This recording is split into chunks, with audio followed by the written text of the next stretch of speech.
Welcome to episode 37 of the Player 3 podcast. I am your host, Luke Croft, and joining me today we have He Can Fix You a Nice Delicious Glass of Pepsi and Steal Your Daughter's Heart. Ladies and gentlemen, Doug Martin. What song is that? Yeah, I don't know. It's a little gospel ditty I just wrote. Are you humming Jesus. About... Yeah. Is it an Afro-American spiritual? Afro. And joining us finally, after a 26-episode absence, I feel like. I don't know. I feel like we've only been gone actually one episode, but it just feels like it's been so long. Well, we missed that other episode because That's of right. stomach flu. That's so right. It's been a couple weeks. Ladies and gentlemen, Benjamin D Hankins. It's me! The D stands for Done Come Back from Vacation. Done Come Back it from stands for Death. Disney World. Tell us about Disney World. We were discussing last week how much I would not want to go and how Seth was like, it's only good if you go in March. It was the most magical thing, except for the fact that Disney World was my least favorite place we went this vacation. Now, is Disney World geared towards adults? Or No, it's all kids. They have, unless you go to like, well, I don't know, Epcot's got like 2 rides that are adult rides. And I think there was like 1 ride that was an adult ride at Disney World. What do you mean adult ride? Like that an adult doesn't feel weird waiting in line for. Okay. Like we all felt weird waiting in line Like, for most of the rides at Disney World. Ride It's a Small World for 45 minutes? We had to because my mom is really nostalgic. I wanted to blow my brains out though because we got to the end of it and we kind of got like all of our boats got stuck. It's a boat ride if you didn't know that, and it's just a bunch of little animatronic like different cultural kids like singing like It's a the Small Coke World commercial. Yeah, and they sing all in different languages that you can't understand, but it's the same tune. And after like 5 or 6 hours, it gets really annoying. And we were in there. It felt like that long because our boats got jammed up and we couldn't go anywhere. I also got stuck on the Harry Potter ride at Universal. That was a lot of fun. Now, when you say stuck... The ride stopped. Oh, dang it. Which ride? It was Escape from Gringotts. I was hoping they got that thing like around you and locked, no. and then they were like, you're not getting out of here. They had to call the fire department. They couldn't get my dad in one of the rides. I couldn't ride a lot of rides because the harnesses are too small. But like Nicole couldn't fit in some of the harnesses, and she's a good bit smaller than me. Yeah, so that stinks. They're just little, like they're just tiny. But it's okay. It's not. We got fast passes for some of the stuff we couldn't ride, so that was pretty cool. What was your favorite park? Islands of Adventure, Universal. Like that was like the adult park. They had all kinds of roller coasters. We rode this roller coaster at SeaWorld. It's called the Manta. If you ever get to go. It's called We Jumped on a Killer Whale and Got Arrested. That was a lot of fun. What they do is they put you in a seat and they like strap your legs in and they strap your arm in and stuff, and you're sitting level, and then they like tilt you back to where you're facing the platform that you got on, so you're facing down, and then you go up the hill and you're facing down the entire way up the hill.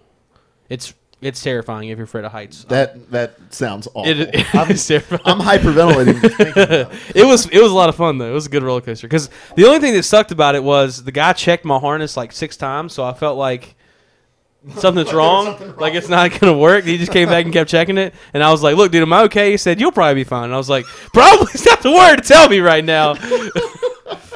But I was good. I didn't die, so I was gonna ask. Yeah, I'm good. I didn't fall out or anything. Did you die? Last question about Disney World, then we'll move on. Was one time in life enough, or do you feel like you need to go back? Oh, I've been 3. Oh, is that your 3rd time? I didn't think you'd been before. So I'd go again. I'll go again when I have kids. I won't go again this age though. I would go back to Universal. That's how age works. You go and then you get older and you go again. Well, I'm just saying, like, if it was just me and Nicole, yeah. I wouldn't go again. But we'll go when we have kids because it was really like we watched the fireworks and that was really cool. It made me all like nostalgic and stuff to be a kid again because they played the Jiminy Cricket guy. He narrated and they did that song. And Larry didn't know fireworks. what that song was. What? And they were blowing like stars up in the air. It was great. And they shot like things over the castle. The coolest part though was the bomb show before. Yeah. Oh.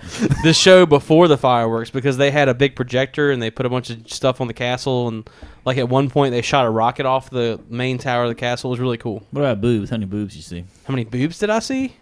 0. Oh, that's a sucky vacation. Yeah. Did you share a room?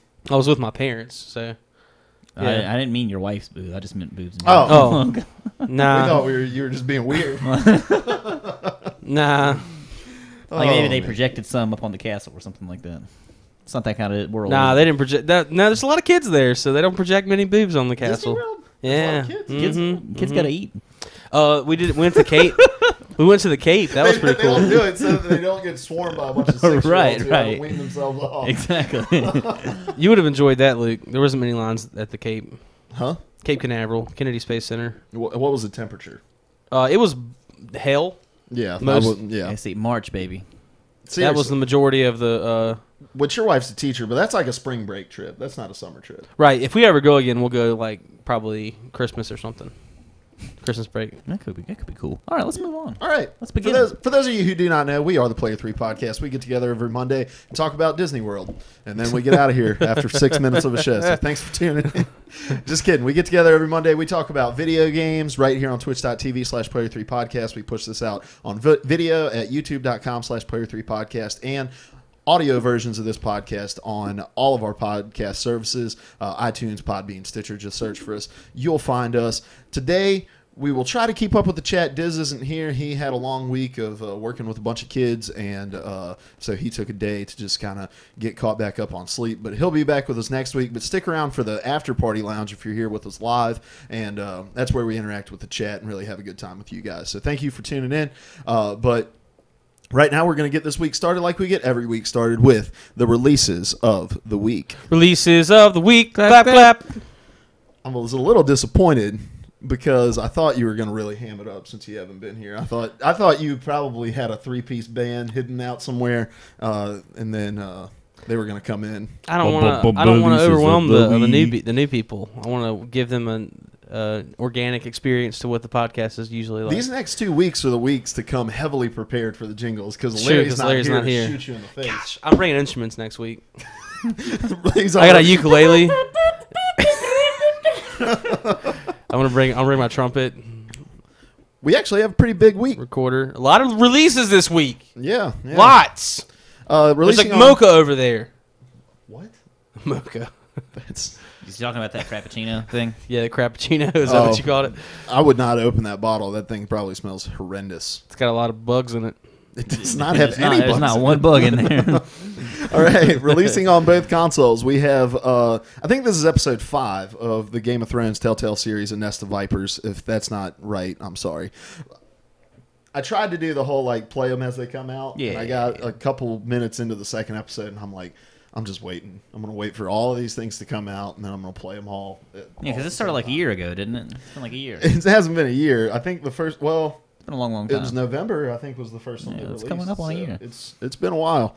So once those all come out, I'll play through them. But that's releasing on both consoles. Have you tried out Game of Thrones yet? No, I was going to wait for a disc release. I'm just now finally playing through more than just the first chapter of The Walking Dead Season 1. So. Oh, yeah, I picked it up last week. It's beautiful. So gorgeous. good, I yes. understand the hype now. It's so good. I think I've decided I'm going to re-download that on the Vita and play through it. You It's should. very good. Because I've finished the first 2 episodes on PlayStation Now, and never finished it all. But not for it not being good, but just because for me those games are kind of like You never finish anything on. that's true. but with those games That's not a false statement. I have to be in a certain mood to play those games, and then Yeah, I'm yeah. always like I'm just gonna go play the show. That's usually how it goes. Assassin's Creed. Assassin's Creed I just didn't get into because of the frame rate issues. Bloodborne I got Well, stuck. the Black Flag also, and then. Yeah, but I did download Black Flag, so I'm gonna go back. Anyway, I just hate it. I didn't like that game. you Oh, played well. through the whole thing and thought that he was a Templar. Yeah. I guess that's why the story just didn't grasp me enough to understand what was going on at any point during the story. All right. Also releasing on both consoles this week, we have Zombie Army Trilogy. This game looks really cool. Hasn't that come out like 3 times? I feel like We've it has. been talking I about think it a maybe lot. this is a physical release or something. I don't know. I feel like we have talked about Have it. you guys seen the trailer for this game? I was Yeah. watching a YouTube Yeah, it was video. Zombie Army. It looks so cool. Hitler's a zombie. It's really neat. Yeah. Isn't that just assumed? I thought he was a zombie in reality. So, and then we have F1 2015 Formula One racing. So, Ben, you're probably going to pick that up, right? A 12,000 word review on it, right? Yeah. Yes. Yes. Oh, yes, please. I'll take two. That is everything that is releasing on both consoles this week. And then moving on to the drop. The drop was a little slim this week. I think Ryan Clements is on vacation, so there's no descriptions for me to read here, and I didn't take the time to find the descriptions and put them in. So releasing on the PlayStation 4 this week, we have another Arcade Archives. I feel like there's one of these each week, but this is Mag Max. And then we have a game called Hatoful Boyfriend, and I did read the description on this. You play a human who has enrolled as the only human student to ever be accepted into an all-bird school, and I'm hoping you're Charlie Day. You're like, We're practicing bird law. I understand bird law. And then the one I'm excited about, I know you're excited about this as well, and I'm even more excited because of the price point that you told me it was coming out at. Journey will be releasing on the PlayStation 4 digitally.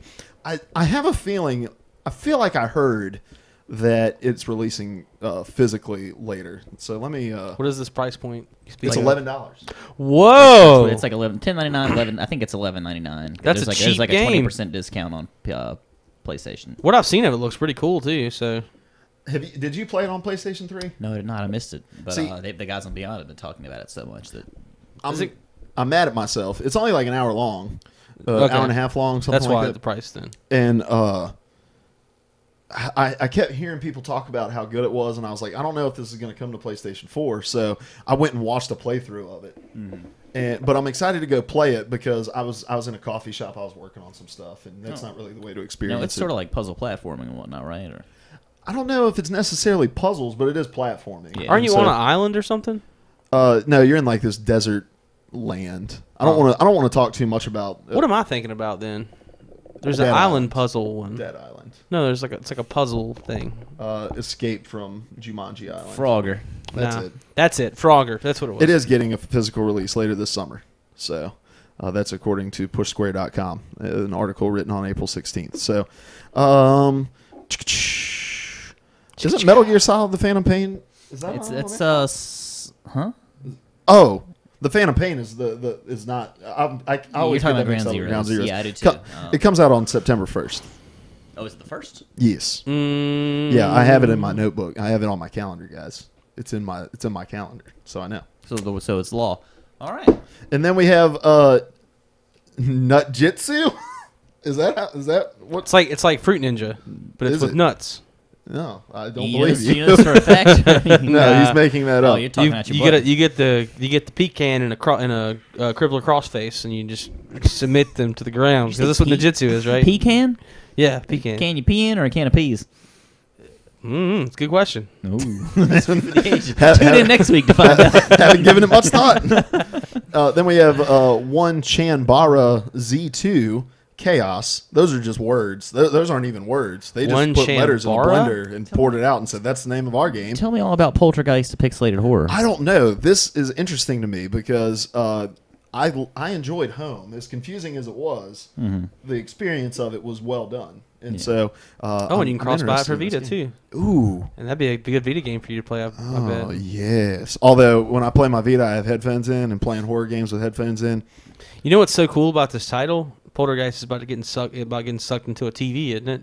Isn't that what the old movie was? You got sucked into the TV? movie was Yes, part but of it. Poltergeist is just a word describing It's a spirit that can manipulate physical objects. Let's look this up. Excuse me, I thought it was a thing about getting sucked into TV sets, like white noise.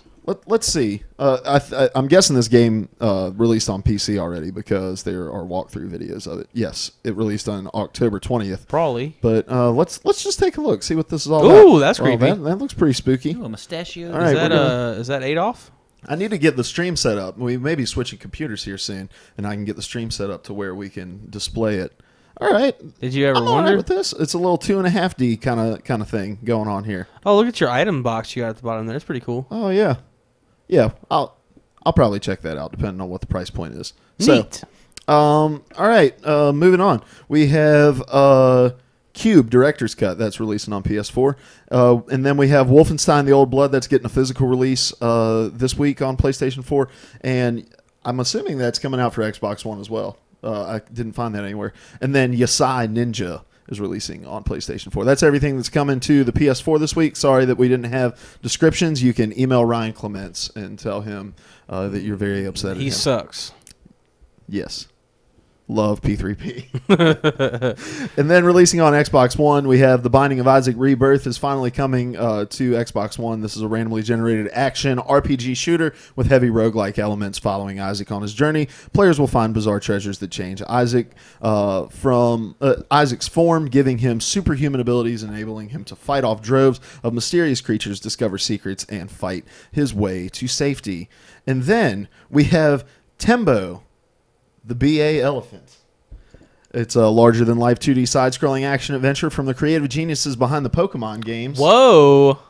You going to pick that up? Didn't realize that. I may give it a shot. Out. Yeah, you love Pokemon. I love Pokemon. I don't know how similar this is supposed to be, but it's a side-scrolling game, so that doesn't sound like very similar at all. But, hey, who knows? Maybe you can catch them all. All the BA elephants. All, Tembo Elephant. Gonna catch them all. I wonder if you're just a... You know what this game would... What I would love this game if it ended up being this description I'm about to tell you? If it was a side-scrolling game where your job was to cause as much destruction as possible as the elephant. Just to step on people in, like, towns.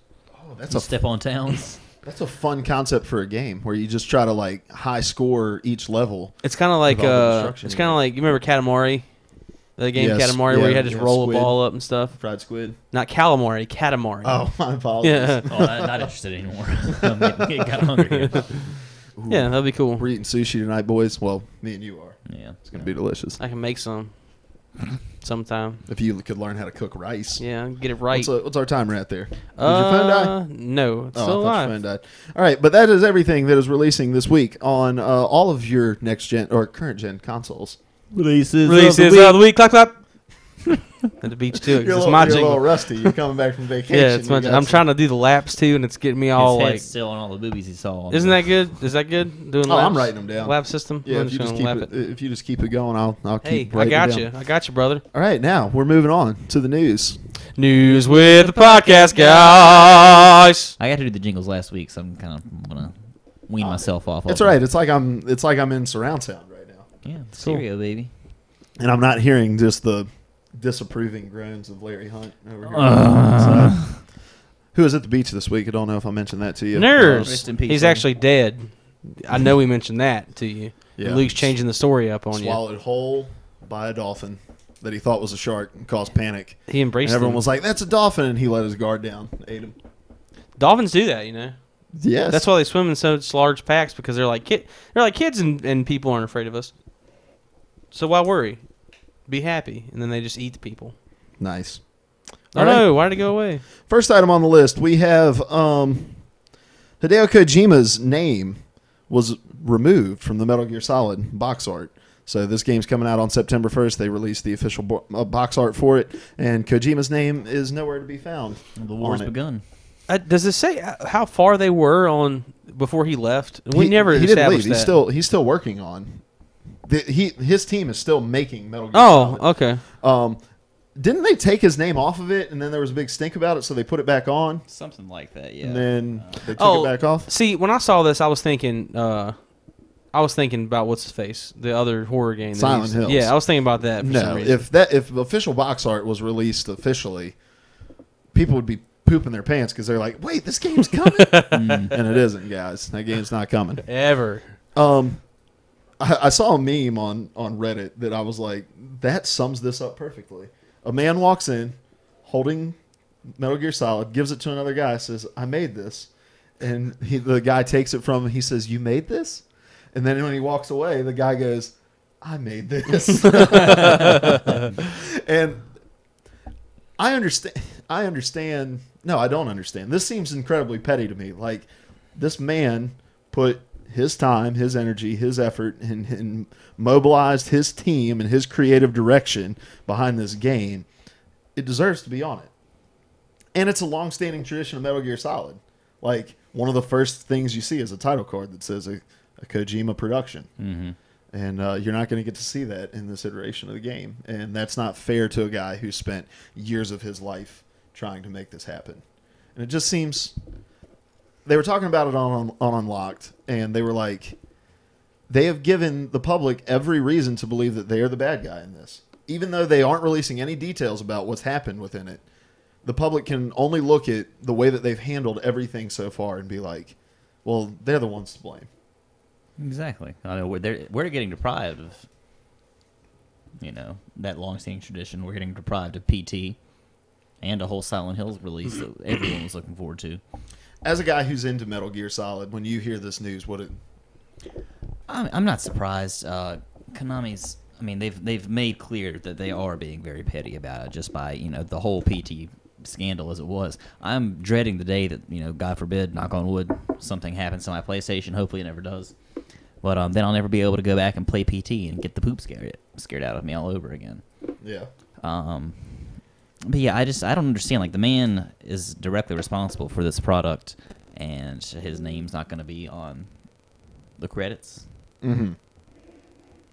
I imagine they'll be. Well, that's a good point. Like, are they just going to wipe his name completely That from the doesn't game? seem legal. No. I'm sure maybe it is, but yeah, I don't know. I mean, he just develops under Konami, right? So it's not like. Yeah, but he was given his own studio, and Yeah. his studio alone is the one that works on this thing. And Konami just publishes the game, but it really is like hey, I made this. Oh, you made this? Oh no, I made this. kind of thing. And but it's just petty. Like, how hard is it to just keep the guy's name on it because he made the game, and because, like you said, it's a tradition of the game. Like, right. getting to see and it. again, that franchise is such a product of Kojima himself that to not have his name on there, I mean, it's his game. Yeah, It's his franchise.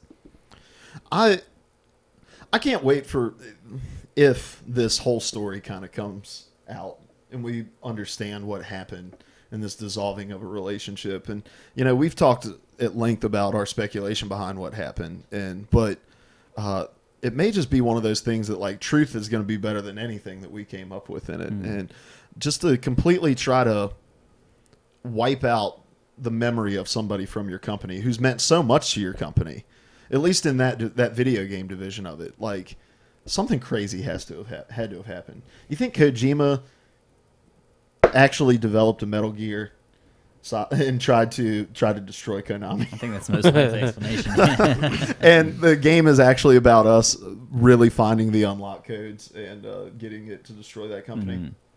It's going to be awesome.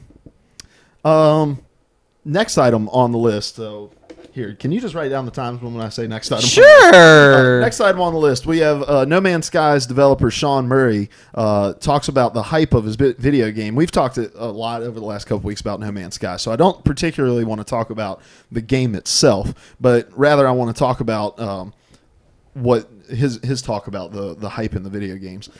In this interview, let's see. In a new interview, Hello Games creative director Sean Murray has tackled that subject head-on, talking about hype in video games. He also discusses why Hello Games has refused every offer made so far for extra money to expand the scope of the game. He started off by saying Hello Games faces something of an uphill battle in No Man's Sky. Here's his quote. "People say to me, there's never been a game that's had this much hype and hasn't disappointed everyone." End quote. So, what are you guys' thoughts? Like, I think we all agree we're excited about No Man's Sky. Do you agree with with Murray's sentiment here? Is this an uphill battle? Do you see this meeting the hype? I see it meeting the hype for about maybe a week, 2 weeks tops. It's going to be really exciting to kind of explore this blank canvas and get to name your own species. All the crap that we talked about before. But again, we also discussed how it seems like a very slow, quiet process. You can get into action like dogfights in space and things like that, but this isn't the type of game that's just like solely focused upon action. It's focused on exploration, and while that's really cool, I feel like it's going to be really. I mean, you're going to have to be a very special kind of person, a very special kind of gamer, in order to pour 1,000 hours into this game. Yeah. As cool as it looks, it kind of seems tedious to an extent. Yeah. Mm-hmm. And the game itself, and not to go off onto that rabbit hole, but the game itself is going to have to find a way to really reward its players when they discover something, and not just.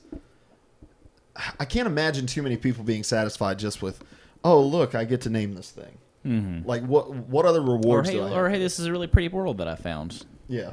Because we talked about it already. Like, even though this is procedurally generated, like there is a finite amount of animations, of character models, of planet models that they can have in this thing, and how long is it going to be before we're like, yeah, I saw that, but it was just green last time I saw it. Now it's blue. Yeah. And but in terms of hype for video games, he goes on to talk about.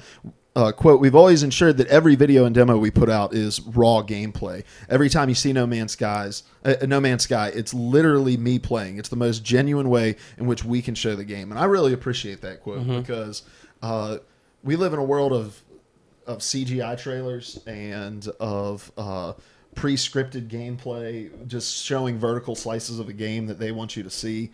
And so for a game to say, like, we are building our hype solely based off of what you are actually going to be able to see and do in the game, unlike games of the past that have been overly hyped, and it's always just kind of the go-to of Destiny. Right. And they talk so much about concept of what they were hoping you'd be able to do, and then when they were unable to deliver on those things, obviously we were left disappointed with it.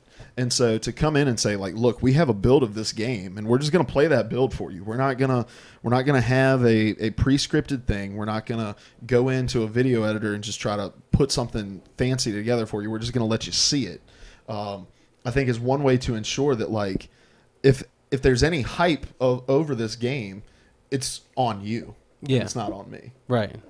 I think his quote's important, though. The first thing I think about when I hear his quote is Destiny. Like, I saw so much stuff about Destiny before I got the game, and I had so many things in my head about what the game was going to be based off of what they had shown us that, I mean, you're spending time filling in the dots to what you see and what isn't shown. And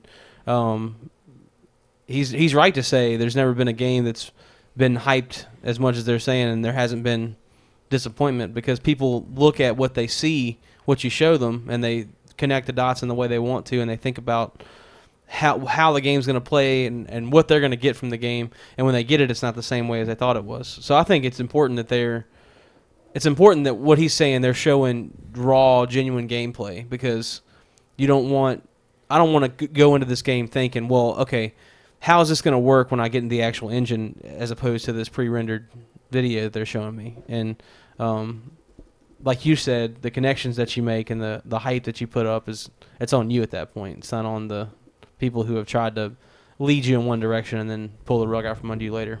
Yeah, I think gone are the days that a company is able to control the hype behind their game if they're willing to show anything about it. Because we live in a world now where people go on YouTube and do shot-by-shot breakdowns of trailers and of gameplay videos, and I saw it for the Master new Chief Bullet.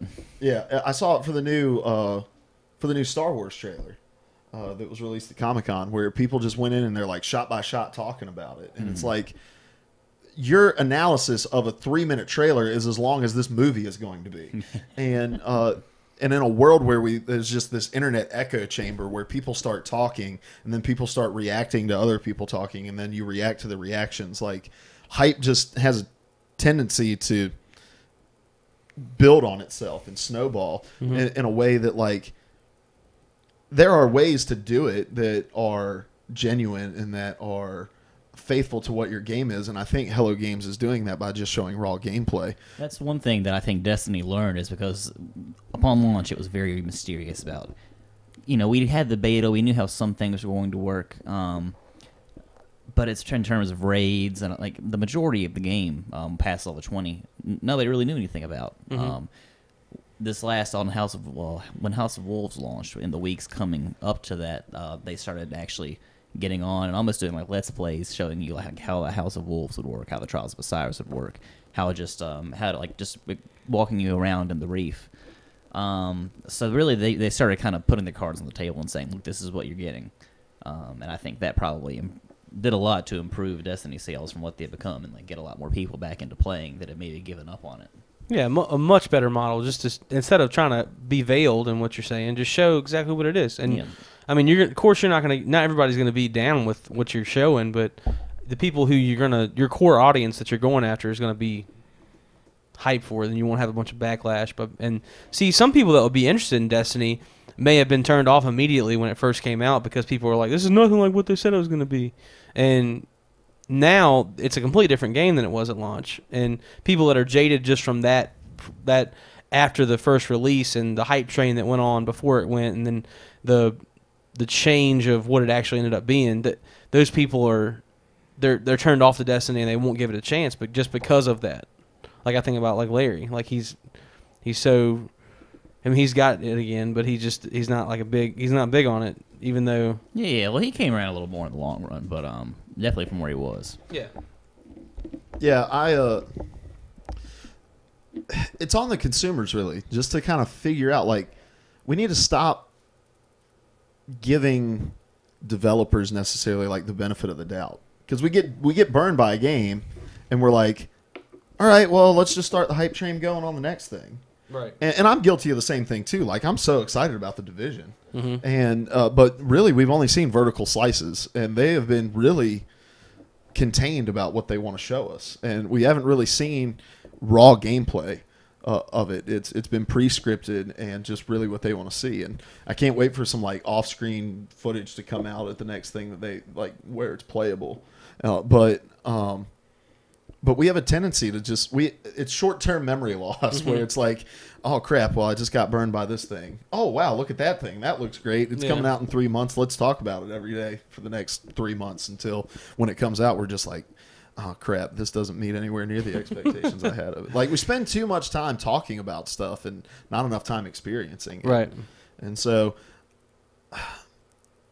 I completely agree that, like, with No Man's Sky, if it's overhyped and you're disappointed because it didn't meet your expectations, that's on you. And I get to a point with these games, like, every time I logged on to IGN, it was a new video about No Man's Sky because it's their first for the month of July. And I've gotten to the point where I'm like, I don't want to see anymore. Like, I have a general idea of what's going on, and I'm just going to let it kind of ride from there. Because that was our problem with Destiny, is we spent 5 hours leading up to its launch watching videos of it. Yeah. It's like, okay, we're kind of nauseous on it. And so I think that's what we need to learn to do, is cut ourselves off from these things. And I've learned that, especially like hearing Colin Moriarty talk about Uncharted 4 and how he's like, when the trailer came on at E3, I walked away. Not because I'm not interested in it, but it's because, like, I'm at the point now where let me just experience it. Yeah. You don't need to show me anymore. You know you want it. You know you're going to play it. Yeah. Let it be done. So, yeah, hype in video games. I feel like it's a conversation we have every month, because it's always something different. It definitely is. Next item on the list: Comcast teams up with EA for a streaming game service. So if you have a certain set-top box from Comcast, and Google's taken 20 minutes to open this link. This is an article from Game Informer. Comcast has announced that it is partnering with EA to deliver games to television with no added equipment. If you are an Xfinity customer, you can sign up for a beta starting today, which was a couple days ago. The team up requires no additional controllers, because you use smartphones and tablets in their stead, and you can play Monopoly, FIFA Soccer 13, Real Racing 2, Plants vs. Zombies, NBA Jam, Zuma's Revenge, World of Goo, Peggle Knights, Little Inferno, Feeding Frenzy 2, and Mule. All you need is the X1 set-top box, and you will be able to play these games. It just seems a little desperate. I feel like this is me. a freaking huge, awesome move for EA. You think so? Yeah. Why is that? Okay, you're getting to a market of people who, okay, you got a kid whose parents can't afford a game system for him to play, but he has the ability to play this on his X1 set top thing. Like, and you don't have to have anything else. You got a smartphone, you're good to go. Like, you're gonna open the world to a market of people who maybe haven't tried a console before, and now they will be interested in. Hey, EA games are really awesome. And either those people who aren't like hardcore gamers who aren't in consoles, they're going to start out playing EA games on this thing. And then when they get a console, they're going to want to go to EA games because that's the first thing they knew. It's kind of like me and Nintendo. That's what I wanted. Well, it's not that far of a leap from... I mean, basically all you're doing is projecting games that are already available on your smartphones and tablets onto... That's a good point. Onto your television. I mean, all the ones they left are listed off there. FIFA 13, board games, Plants vs Zombies and NBA Jam. Those I can play those all on my iPhone right now or on my iPad, whatever I want to get to. Basically, all you're doing is flicking them over to the TV. I could see if they were opening things up like this was a PlayStation Now kind of thing. Exactly, yeah, but I don't know. It just seems unnecessary to me, which doesn't mean that it's a bad idea. I don't know. It's just a different. Well, I don't know. For me, I know it's a different experience if I'm playing. Even if it is just flicking a game from your phone to your TV, because when I'm playing with the controls on my phone, my thumbs and stuff get in the way of what I'm playing. So if I have just the thumbs here and I can look here to play it, then it's going to be a better experience and more console-like experience, So I don't know. Yeah, for me, it may open up the world of video games to an audience that has never experienced it before. But it's kind of a bastardized version of video games, to the point where, are you going to turn people off from your company because you're offering them these games that are mobile ports and that are a couple years old, and the quality of streaming on I don't know what box I had when I had Xfinity, but I knew the connectivity behind it, and even just in trying to download an on-demand episode, even though I had good internet, it was atrocious trying to download stuff. And so being able to stream a game on your console, on that set-top box, is that going to be something that is a pleasurable experience? Because what you don't want to do is open somebody up to a market they've never experienced before and then turn them off. Yeah, turn them off. Yeah. And we all agree, playing on a phone is not the best way to play these games. This seems, we've talked about it before, especially with Larry in terms of net neutrality. We're seeing more and more kind of cable getting driven out of the market, I think. These huge companies, Comcast, Dish, Xfinity. Your gaming systems, your Xbox One, your PS4, these current gen operations are providing their own cable alternatives. They're providing streaming alternatives. You can game, you can watch your TV, you can access your Netflix and Amazon, all of your television alternatives basically, in this one setup. And you get these, you're open up to more media because you have these top-notch AAA gaming studios developing, total great blockbuster games. Yeah. I was working on a lot of curse words that were going to come out there, and I was trying to keep them all down. But yeah, it's I feel like this is just kind of a ploy for Comcast to try to hey guys, we're cool. Yeah, we're cool too. We can hang. Yeah, play with us. But it just, I don't know. It doesn't appeal to me. That's an interesting point you make though about the cable stuff getting phased out. And I would be certain just thinking about that point. That's a big reason why Comcast maybe reached out. That's the word, right? Reached out. Yes, yeah. Possibly reached out. Comcast possibly reached out to EA or EA, vice versa, whatever.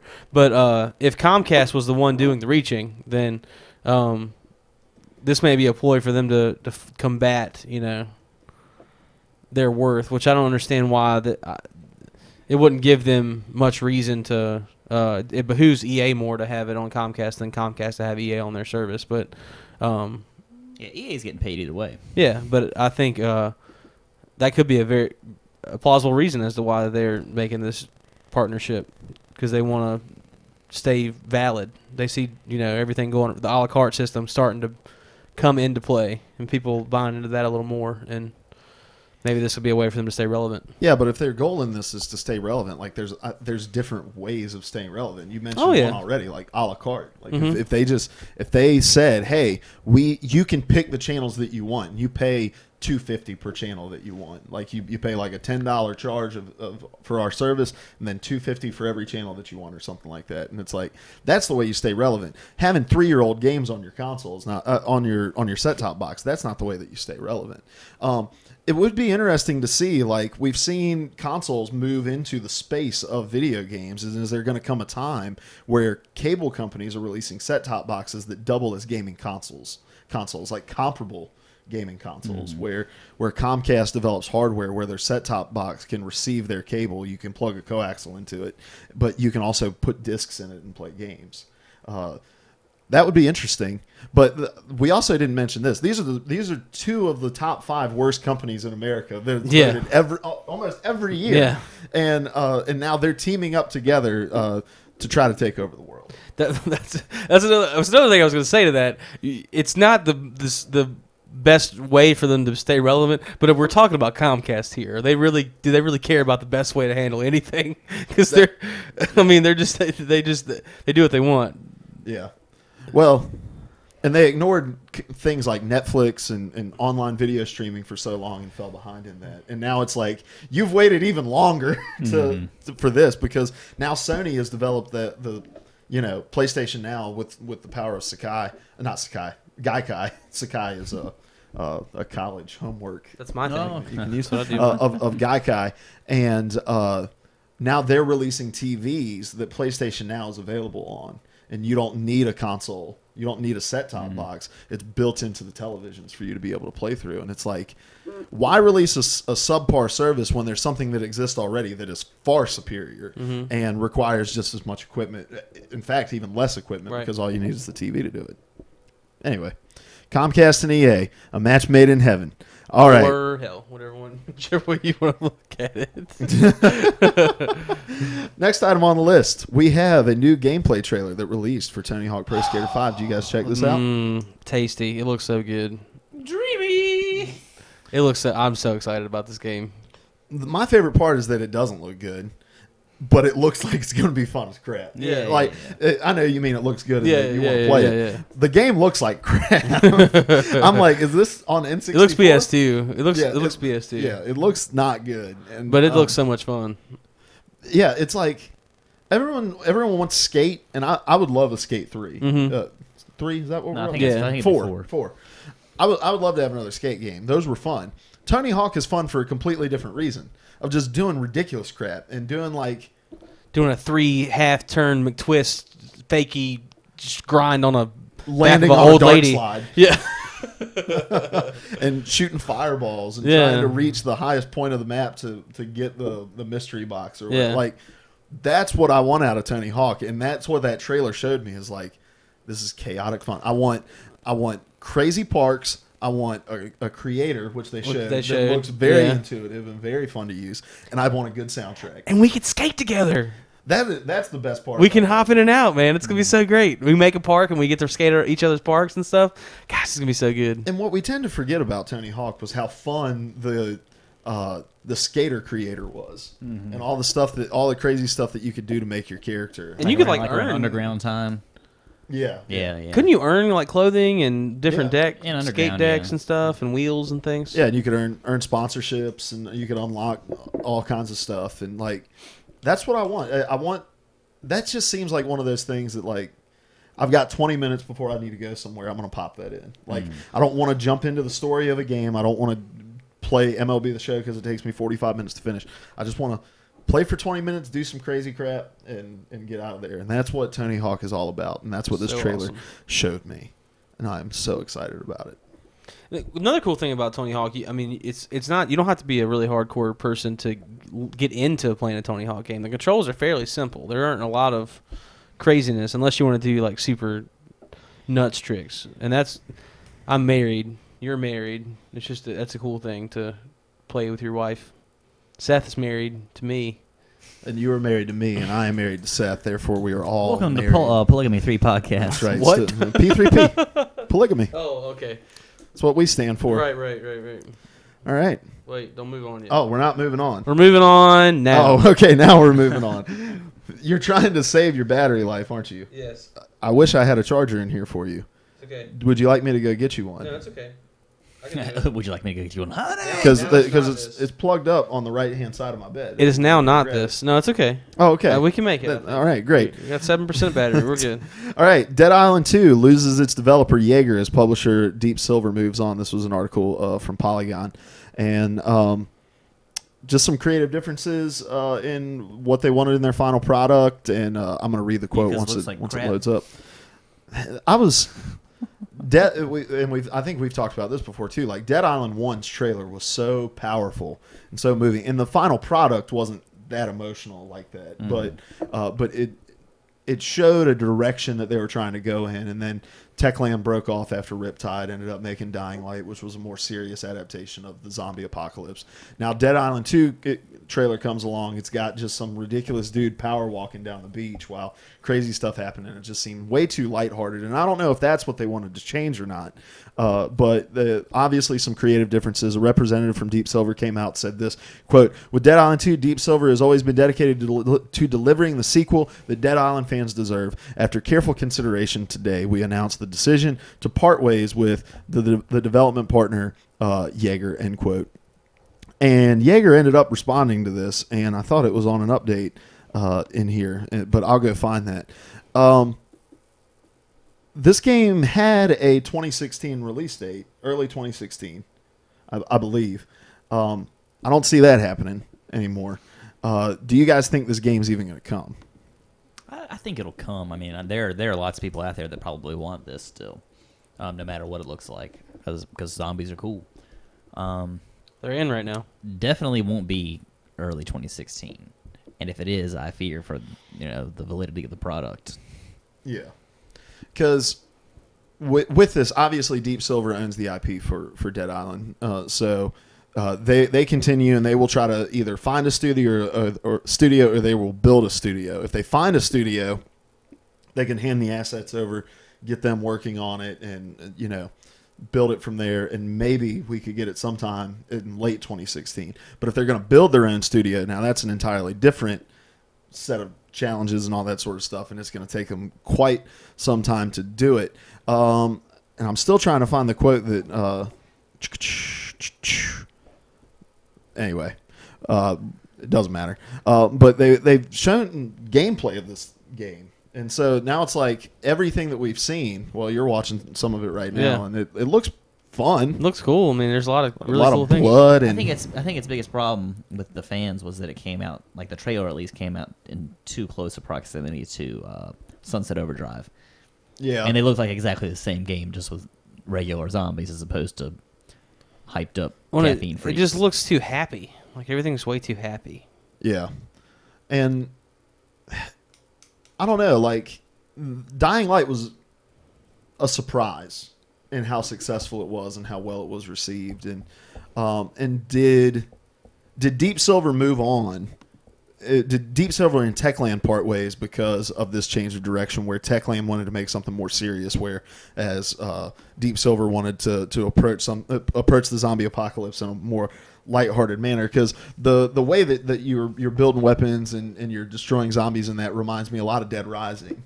And Dead Rising is a game that doesn't take itself very seriously either. And did Deep Silver see the success of Dying Light and try to maybe change course within that and say, maybe we should bring back some of those serious tones in what we're doing here and attract back that audience? And it was just too little too late, because Jaeger was like, we signed on for this kind of a project when you wanted this kind.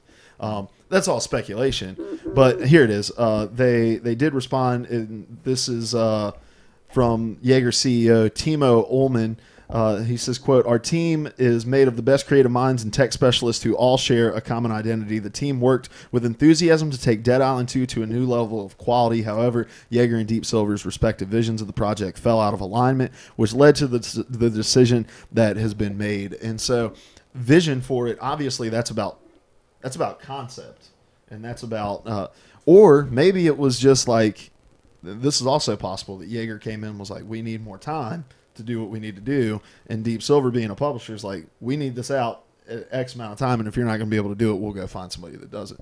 And either way, I'm worried about the quality of the final product. That's stupid, though. Why would they do that? Well, again, all speculation. Well, even if they did, I mean, if that's the thing, that like, you're going to waste so much time trying to find somebody else to take on what you do and get them up to speed. That's just, if that was the thing. But what you have to remember is Deep Silver owns this IP, and this IP is in its third iteration of the game, and so they are worried about protecting the IP that they own.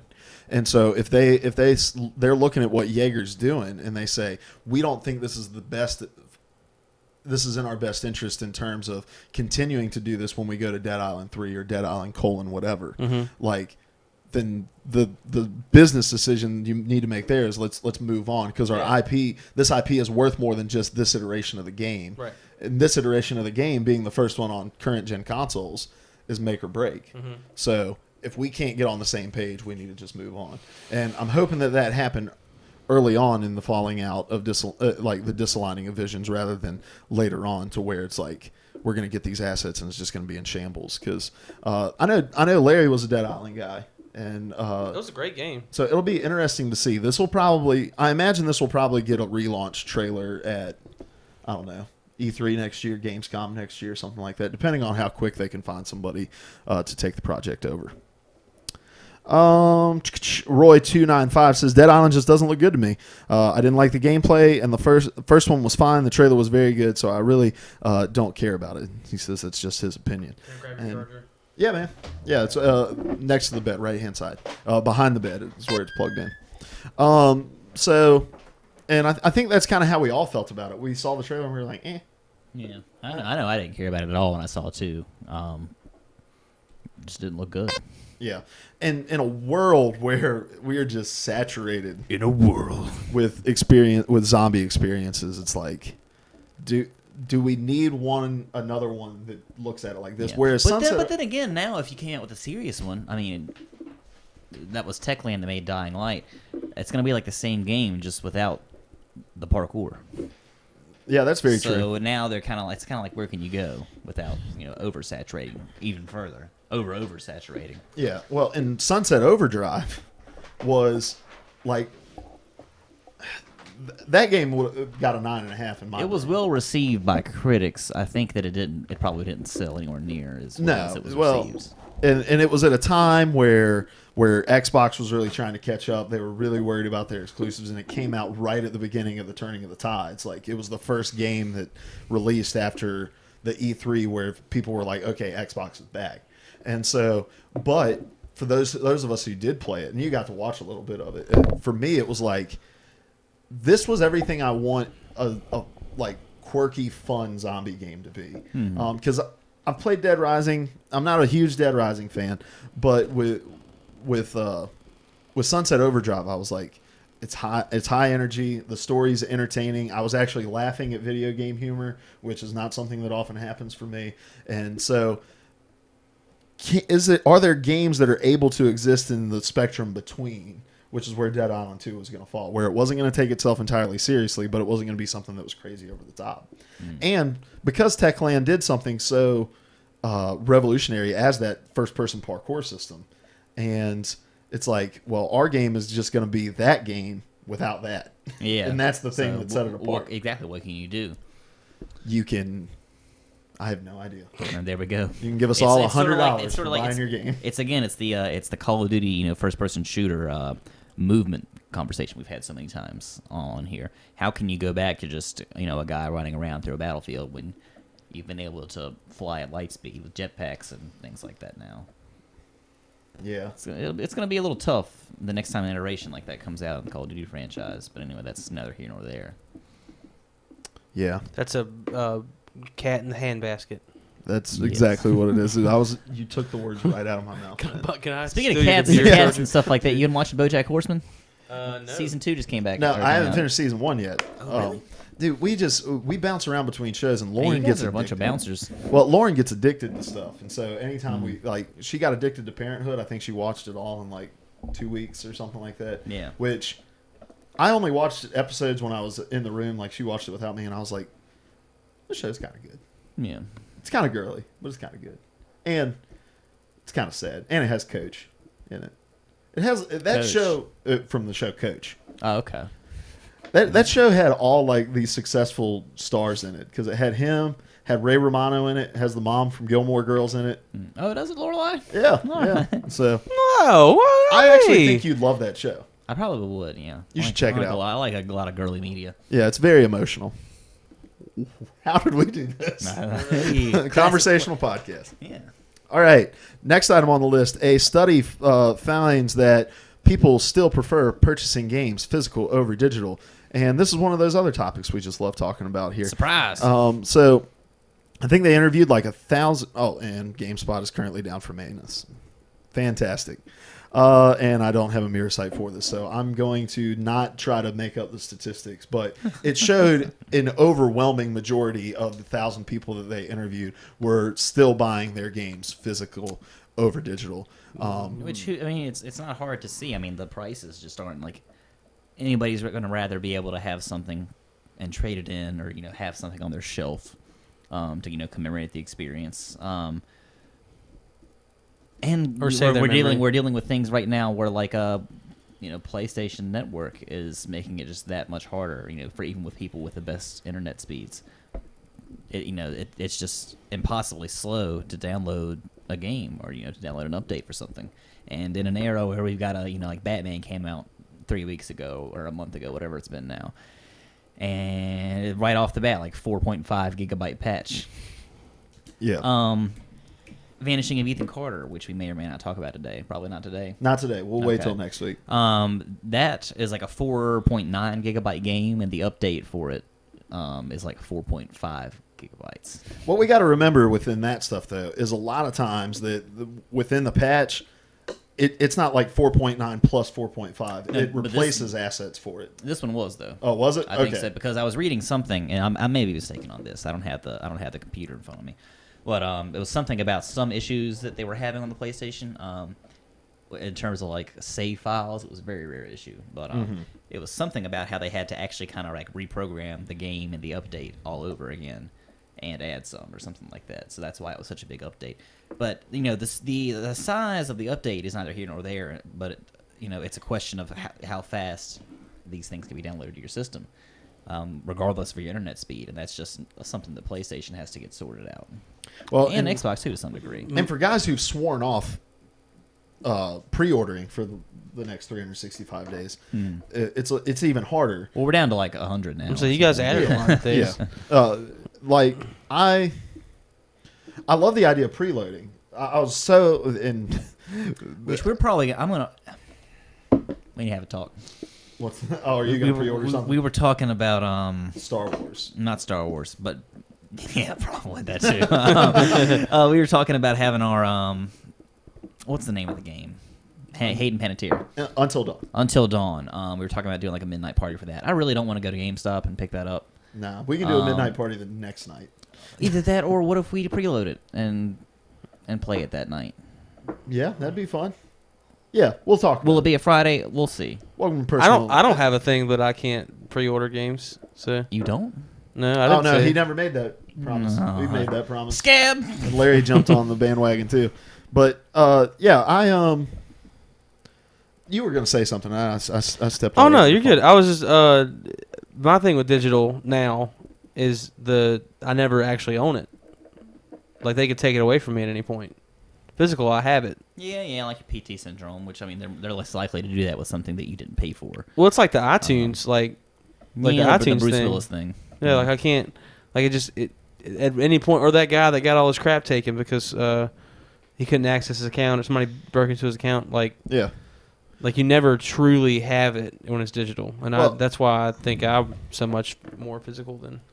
Yeah, the worst horror story I've heard from PlayStation 4 is they have a policy where if you call your bank to stop a payment on something, your account automatically gets banned. Like if you have a dispute, you take it up with PlayStation, and even if like it doesn't get resolved, you can't go to your bank or your account will get banned. And there was a guy who had a charge, like PlayStation tried to charge him twice for something, and his bank stopped payment on the second payment because they were like. It's like if you go to a grocery store, you swipe your debit card, and then you come back behind, and like it's the same exact amount. You can't swipe your debit card again because it'll lock your account out. Yeah. We learned that the hard way working at Food Line. So like you had to get somebody to add a pack of gum to it or something, so there would be different amounts. So the bank automatically stopped the payment. Sony bans the dude's account because in an error on their part. And until stuff like that gets sorted out, it's going to be. People aren't going to want to go digital. Yeah.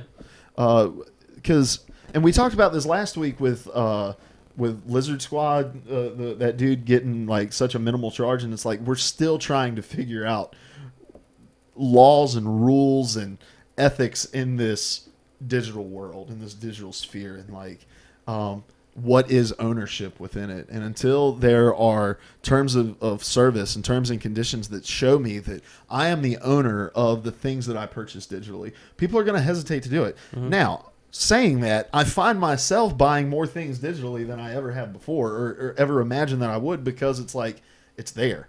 And what we're seeing is more and more games that are releasing only digitally. And it's like Vanishing of Ethan Carter. Doesn't have a physical release. That's the difference in my book. If it's like a $10 to $20 game or something like that, a small game, I don't really have a problem downloading it to get to my console. But if I have the option of getting a physical release or a digital release, 9 times out of 10, especially because unlike you guys, I'm one to fight the good fight and like finish a game before I trade it in. Hey, it's true.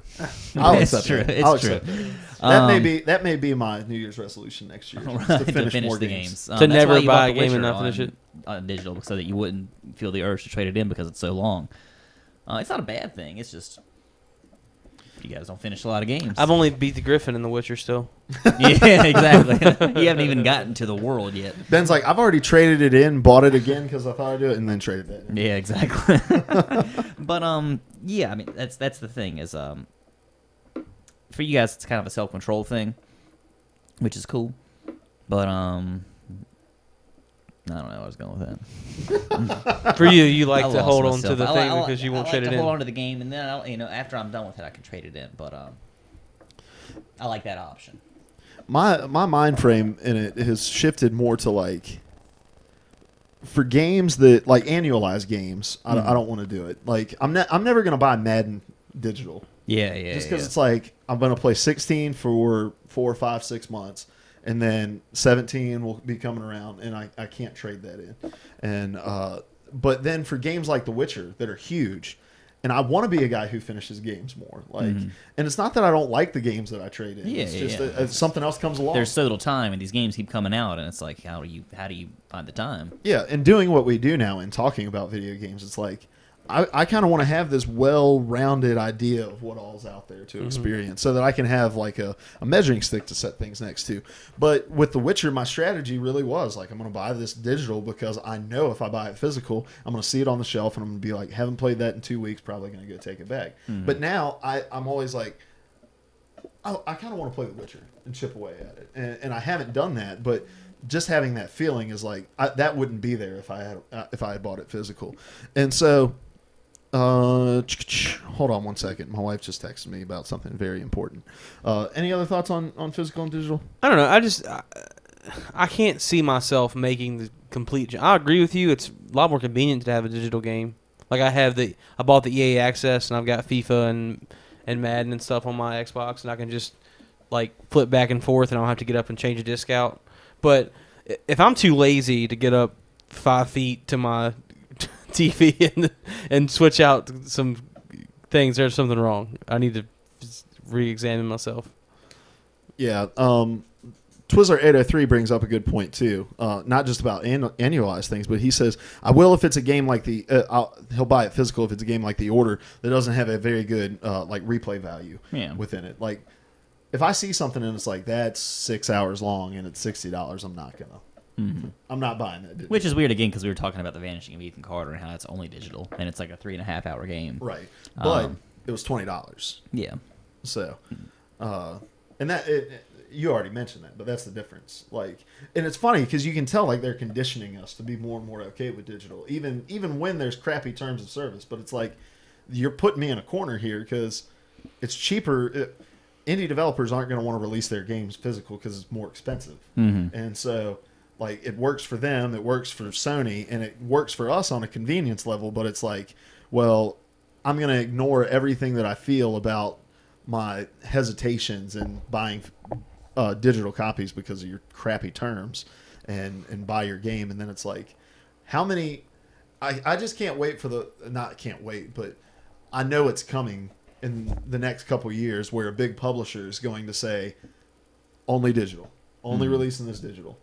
But I think what needs to happen before that is there needs to be some sort of financial incentive for me to buy things digitally. And until we live in a world where I can go the day of a release and buy a game on my console for $49.99, and then rather than the physical for $59.99, then we're not going to have a day where more and more people go to that digital realm. Having games that are, having consoles that are a terabyte is going to help some people. Yeah.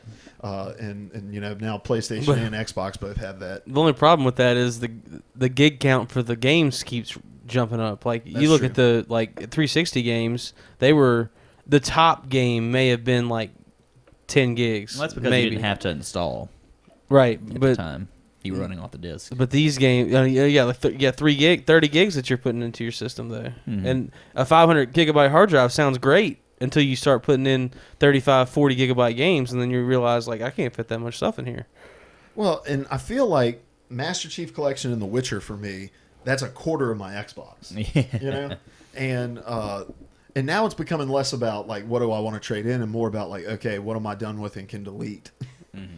Like Master Chief Collection staying on forever because I always want to go back and play it, but like, and I'm disciplining myself to not delete The Witcher. I'm not going to because I spent $60 on it and I've played 30 hours of it. But We can still yeah, and you can reinstall those things, which is cool. I think that's maybe the coolest thing because what I've learned after the PS3 generation is there's so many games I want to go back and play. Like, and I don't have that opportunity now. Whereas on these consoles now, I will be able to. All right, moving on. Next item on the list, gaming will not be the first focus of Microsoft's new HoloLens technology, and I think this is also a GameSpot article, so I won't be able to pull this up. I don't think we're shocked by this, but yes, the new AR technology that Microsoft is going to be releasing will not be focused solely on video games. Your thoughts on that? That's we knew it. For mostly for plumbing and electricians. I hope it's for GPS navigation. I don't see that Great. happening. That's too much.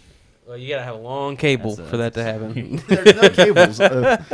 With that, it's all self-contained. Yeah. It requires you to charge it, but there's no cables outside of. But you're gonna have guys that are like driving down the road and like smoking cigarettes and talking on their cell phone. And they've got like a GPS scouter in front of their face. Gosh, I can't wait to and get they're, to that. and they're eating a cheeseburger like with their foot. Because how big is HoloLens? It's pretty big, isn't it? It's decently big. Yeah. I can't wait till we get to the Scouter days when you have like one little thing that goes over your ear and you've got a little lens that's right here. But then you're gonna like go cross-eyed because you can you're only using one eye. Well, that would suck because I only have one eye. Well, you just put it on your good eye. And then I'm like, where's the rest of the world? Thank God I can see what's in my bank account, though, on this one lens. We've talked before about how, like, Kinect's biggest issue was they wanted this to be a peripheral that mattered in more than video games, but yet when they launched, they're like, we're going to sell all of our stuff by way of the video games. And then when people begin to realize and, like, get done with that experience, they're gonna do what they did and say we don't really care about Kinect anymore.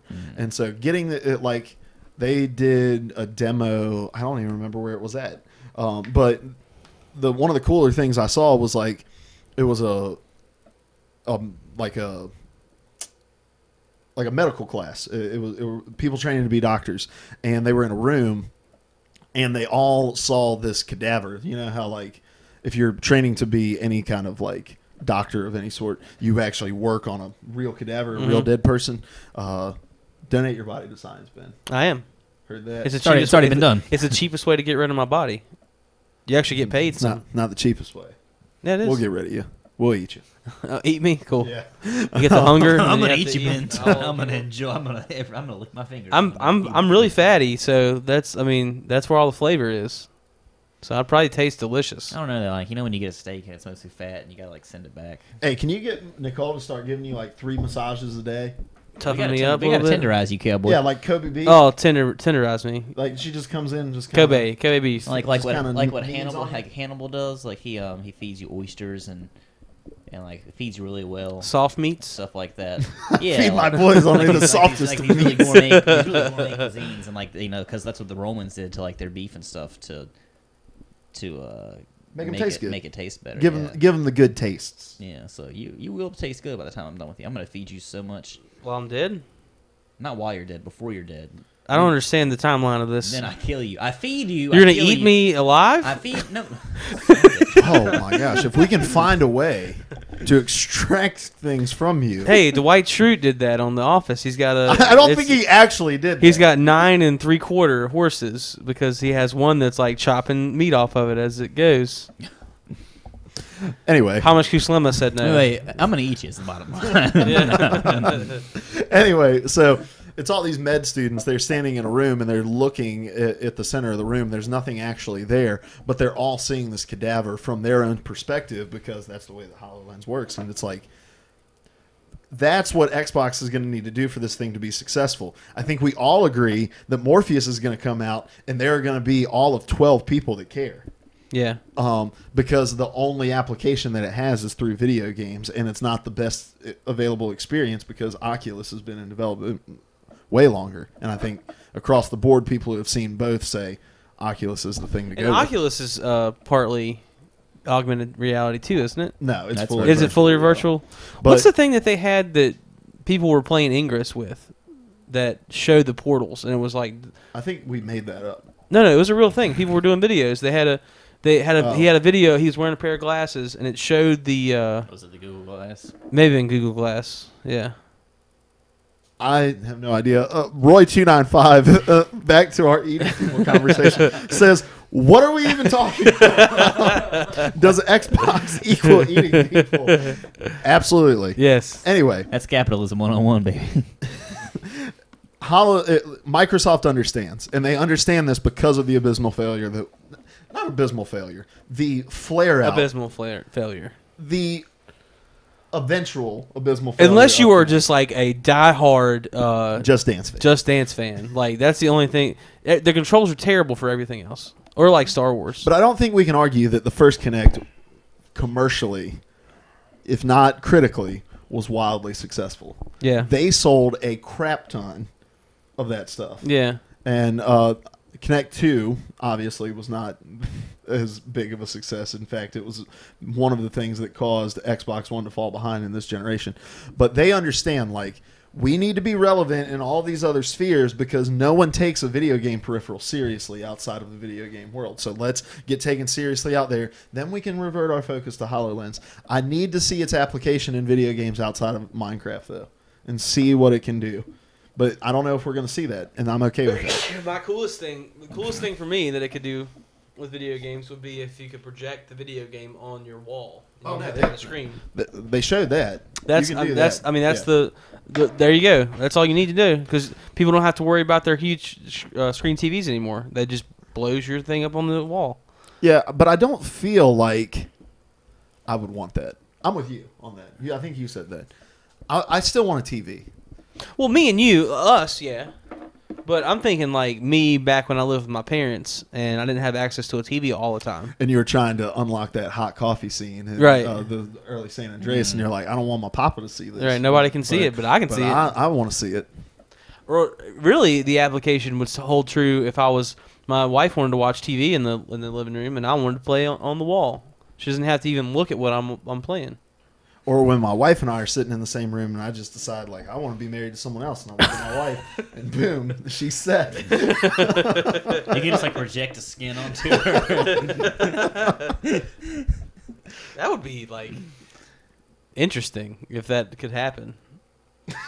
They're just gonna.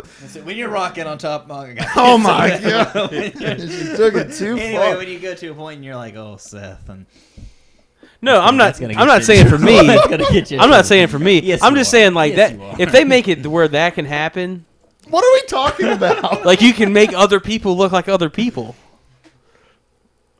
Yes. that's exactly what I'm That would talking just about. That would just be really cool. I don't know. It'd be strange. I don't know how you would do that with augmented reality, but it'd be neat. What you're gonna be like, Nicole? Why do you put the HoloLens on every Tuesday at 9:30? Yeah, that's what it would be for. Sad. She's not even changing me. She's just putting the shirt back on me. That's all it is. She's wearing her HoloLens when you guys are in the shower. She's like, I just can't. You gotta put a bathing suit on. I love you, honey. All right, moving on. Bungie hired Destiny subreddit creator Chris Shannon to be their new community manager. This is an article from Polygon. I've been on the Destiny subreddit. You go on there regularly to post, don't you? I go on there a lot. I go on the app and like when I need someone, like when I can't find someone to do a Prison of Elders run with or something like that. I don't really think that's part of the subreddit. I think Can you still find raid parties on there? Yeah. Yeah, you can do anything on there. Because I've tried to, and I'm not good at it. Like, you just post. That's probably because you're not leveled high enough. I really want to just get somebody to let me come into Vault of Glass and do the chess with them. Like You just gotta lie. Be like, hey guys, I'm a level 37 warlock. I carry 2 icebreakers at one time, which they changed the name of, didn't they? Nah, they announced the mods and like the nerfs and stuff they're going to be doing for the 2.0 update, and a lot of people are upset. Like I had one. Nerf an icebreaker? Yeah, we'll talk about it in a second, but No! I had one guy who messaged me and he was like, "Well, it was nice playing with you, man." And I was like, what are you talking about? And then he started to go on about the mods. Like they're nerfing the strength of... Nerfing's when they dull it down, right? Yes. Okay. They're nerfing the strength of the tracking drones from Galahorn a little bit. They're increasing the time it takes to spawn ammo and icebreaker, where you've got the... you don't have to pick up ammo. It regenerates on its own. They're doing it from 5 to 8 seconds, which isn't that huge a That's deal. not... Yeah. But, when you're in the heat of battle, you want that ammo to reload fast. And I think they're also doing Thorn a little bit, too, which is good and bad. I think it's good. Because you don't have one. It's good if you don't have one. It's bad if you're Seth and you've got 4 of them. You got 4 of them, right? I just got the one, but I love it. I switch it between characters. I want Thorn, maybe I want... I want the last Thorn. word before I want Thorn, actually. I had 2 of those. Anyway, back to the story of Chris Shannon.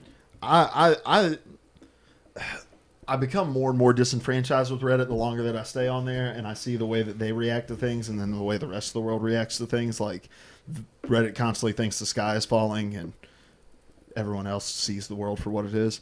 But I enjoy going on there because I enjoy the aggregation of news that happens on it.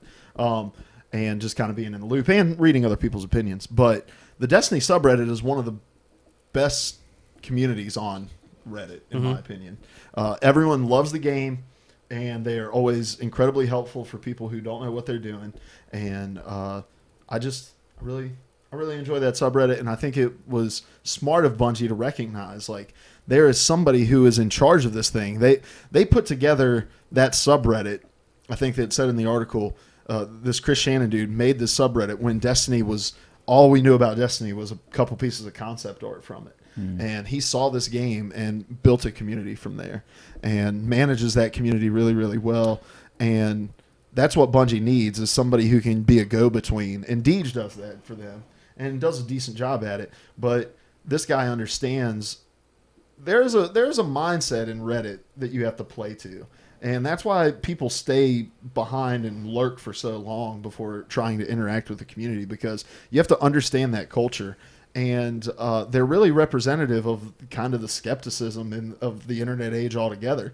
And so for somebody who built a community so strong in the middle of that, to come on, be hired by this company is a great move by them. I think it's really cool too, because he doesn't have any gaming background, I don't guess, like as far as like development industry, or anything. Yeah. So that's pretty cool. Like, just to...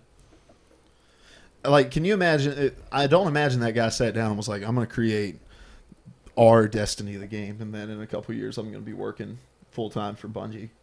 And so that's really cool for him. Yeah. Congratulations, Chris Shannon. Congratulations, Chris Living the Shannon. dream. Thank you. Thank you, Phil Spencer. Milky513 says, lurking since before the show started, because he's been here. Yeah, baby. He's been here the whole time, and he never comes in because I think he's just afraid that somebody's going to cuss him out. Because I told somebody. We love you, Milky. Yeah, we love you. You You're told the best. someone to curse Milky You're the best. Milky. Milky. No, it wasn't Milky. Gonna stall I think- till I get to my stopwatch app. I think Empty Vials was the one who was pestering me to put the stuff in the chat. So I told somebody, like, hey, when Empty Vials gets in here, you need to lay him out. And then Milky, I think, came in, and he got laid out.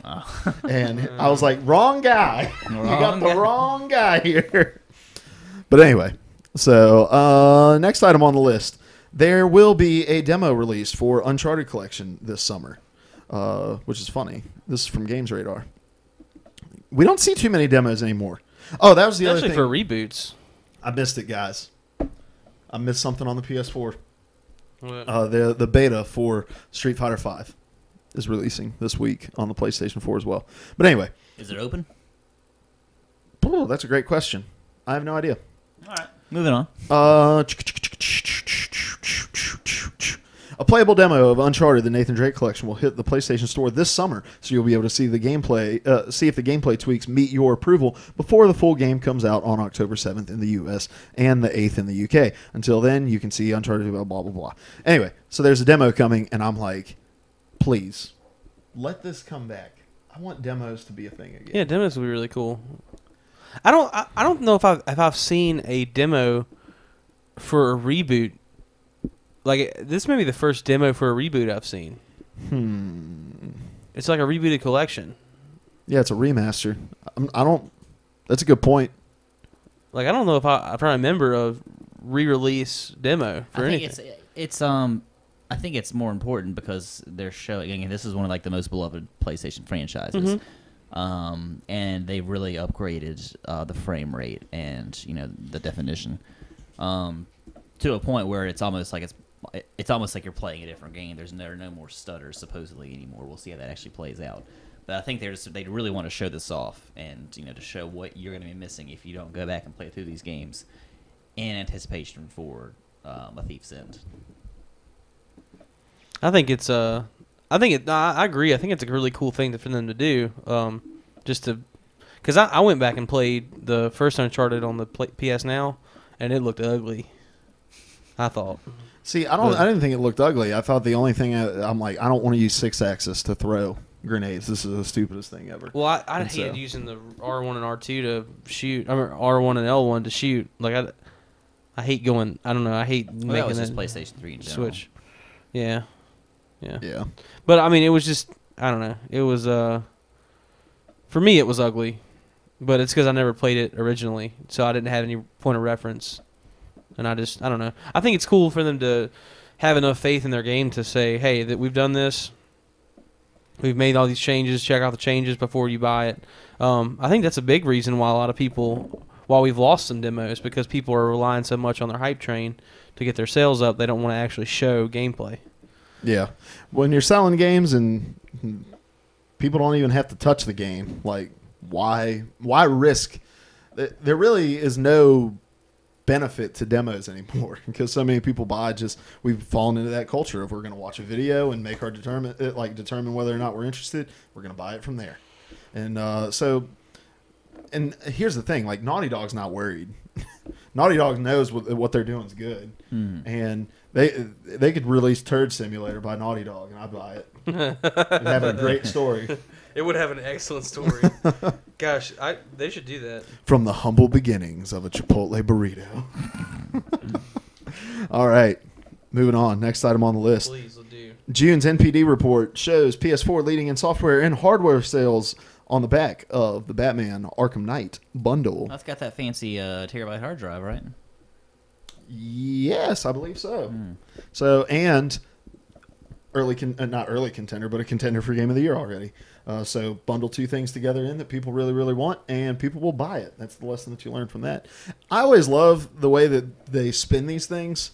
The NPD reports are just supposed to show like month-over-month things, and Xbox One saw a month-over-month growth from this June from last June, and I'm like, well, obviously, like back then you were really trying to play catch up, and then now you've caught up somewhat. But then the best spin was that the week of E3, Xbox One sold more hardware than the PlayStation 4. And so statistics are funny to me like that. Like, you find little ways to spin it to make it look like it's like ESPN. what you're doing. Like they do with their statistics. Yeah, it's like, this is the first guy under the age of 30 who bats left-handed and wears a size 12 shoes. During a rainy day in the Cubs ballpark. When first man to wear flip-flops. This is really weird. I find like the PS4 sale so interesting because the one criticism you hear from them all the time is like, well, there's nothing exclusive. Like, we got Bloodborne, we got The Order, which was underwhelming. You have The Last of Us Remastered, you have Resogun, maybe a couple other little things. Like, there's nothing hugely exclusive about the PlayStation 4, yet it continues to sell well. And I just find that very, very interesting. All right. Next item on the list. Call of Duty. Quick. Black Ops 3 multiplayer director Dan Bunting says in an article from, yet again, GameSpot, so I can't pull it up to read the quote, that a Call of Duty game set in space is unlikely to happen. A lot of people have been saying, like, the more and more we move into the future here, we're probably going to end up in space. And Dan Bunting says, yeah, we want to stay somewhat rooted in reality here and have narratives that are believable. And jumping into space, like, you kind of remove that sense of reality because we don't have a scope for that. Well, I don't yet. know. There was that one time in Ghosts when you went into space That is pretty true. Cool. in the story. Started off in space, didn't it? I don't think it started off in space. No, it didn't start off in space. It was like the second mission. It was early. Something like It started off in space, and then you went back to space. It didn't start off in space. It started off, you were like in California. Yeah, and everything was blowing The bomb up. went off, yeah. Then you But that was what we were in space. yeah, remember because you saw from space the stuff happening. They Okay. happened simultaneously, Okay. like this. But you weren't actually playing in space. I thought you were. I thought you were. I don't know. It's been a long time. You did play in space eventually. I You don't were know. also doing a lot of cocaine while you played. That's so much cocaine. And You drinking grew in a your lot of backyard, beers. just No, growing I some just cocaine. I grew up my cocaine plants and my crack plants and my heroin plants, and God, I'm high. I'm just high from like picking the berries off of them. That's how you do that, right? Daisy. You get the berries off picking. the plants. Yes. Yes. Okay.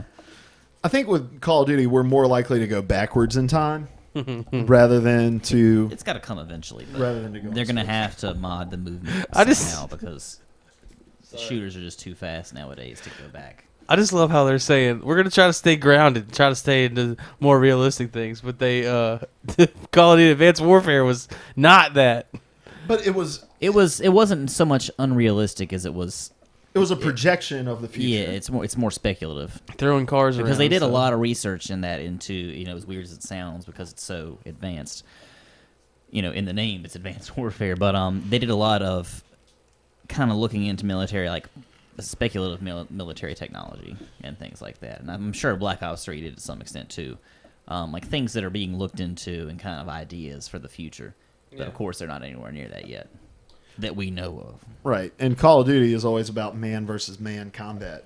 And going into space, would you do that? Aliens. Would you have to go to We were in aliens? space in the beginning, but it was different. It was the second mission was in space to show the action of what happened on the ground. Yeah, Nookie yeah, 513. Thank you. But then you go back later on and like you actually do more shooting. Yeah, and stuff you do like more that. stuff there. I remember what you're talking about now because you're going through like the tight corridors and stuff. There's yeah. always more And to do in later on, space. it was more open. Yeah. But you did have to pick up a gun in the first mission. Yeah, and yeah. Shoot some guys. But it was more like you were in the ship, and then like later on, I think you actually get out in open space for a minute, and you're like hiding like behind gravity. No, Gravity. no gravity. It's working against me. Just burped into the mic. Take that. What do you think of that? This real sexual song comes That was on. real Thanks, Gary. Gary is here. He's just been over there silently He's sitting. so drunk right now. He's just passed out in the corner. Got a 40 of Miller High Life, and he's just. The champagne beers. I was hoping it was Schlitz malt liquor. It can be. 40 OE. Maybe he took the high class Miller High Life, poured it in Schlitz. Well, malt Miller. liquor. I'll argue with him. Miller High Life is a very different experience when it's in a 40 as opposed to like a tall boy. Now, A 40 OE is just gasoline.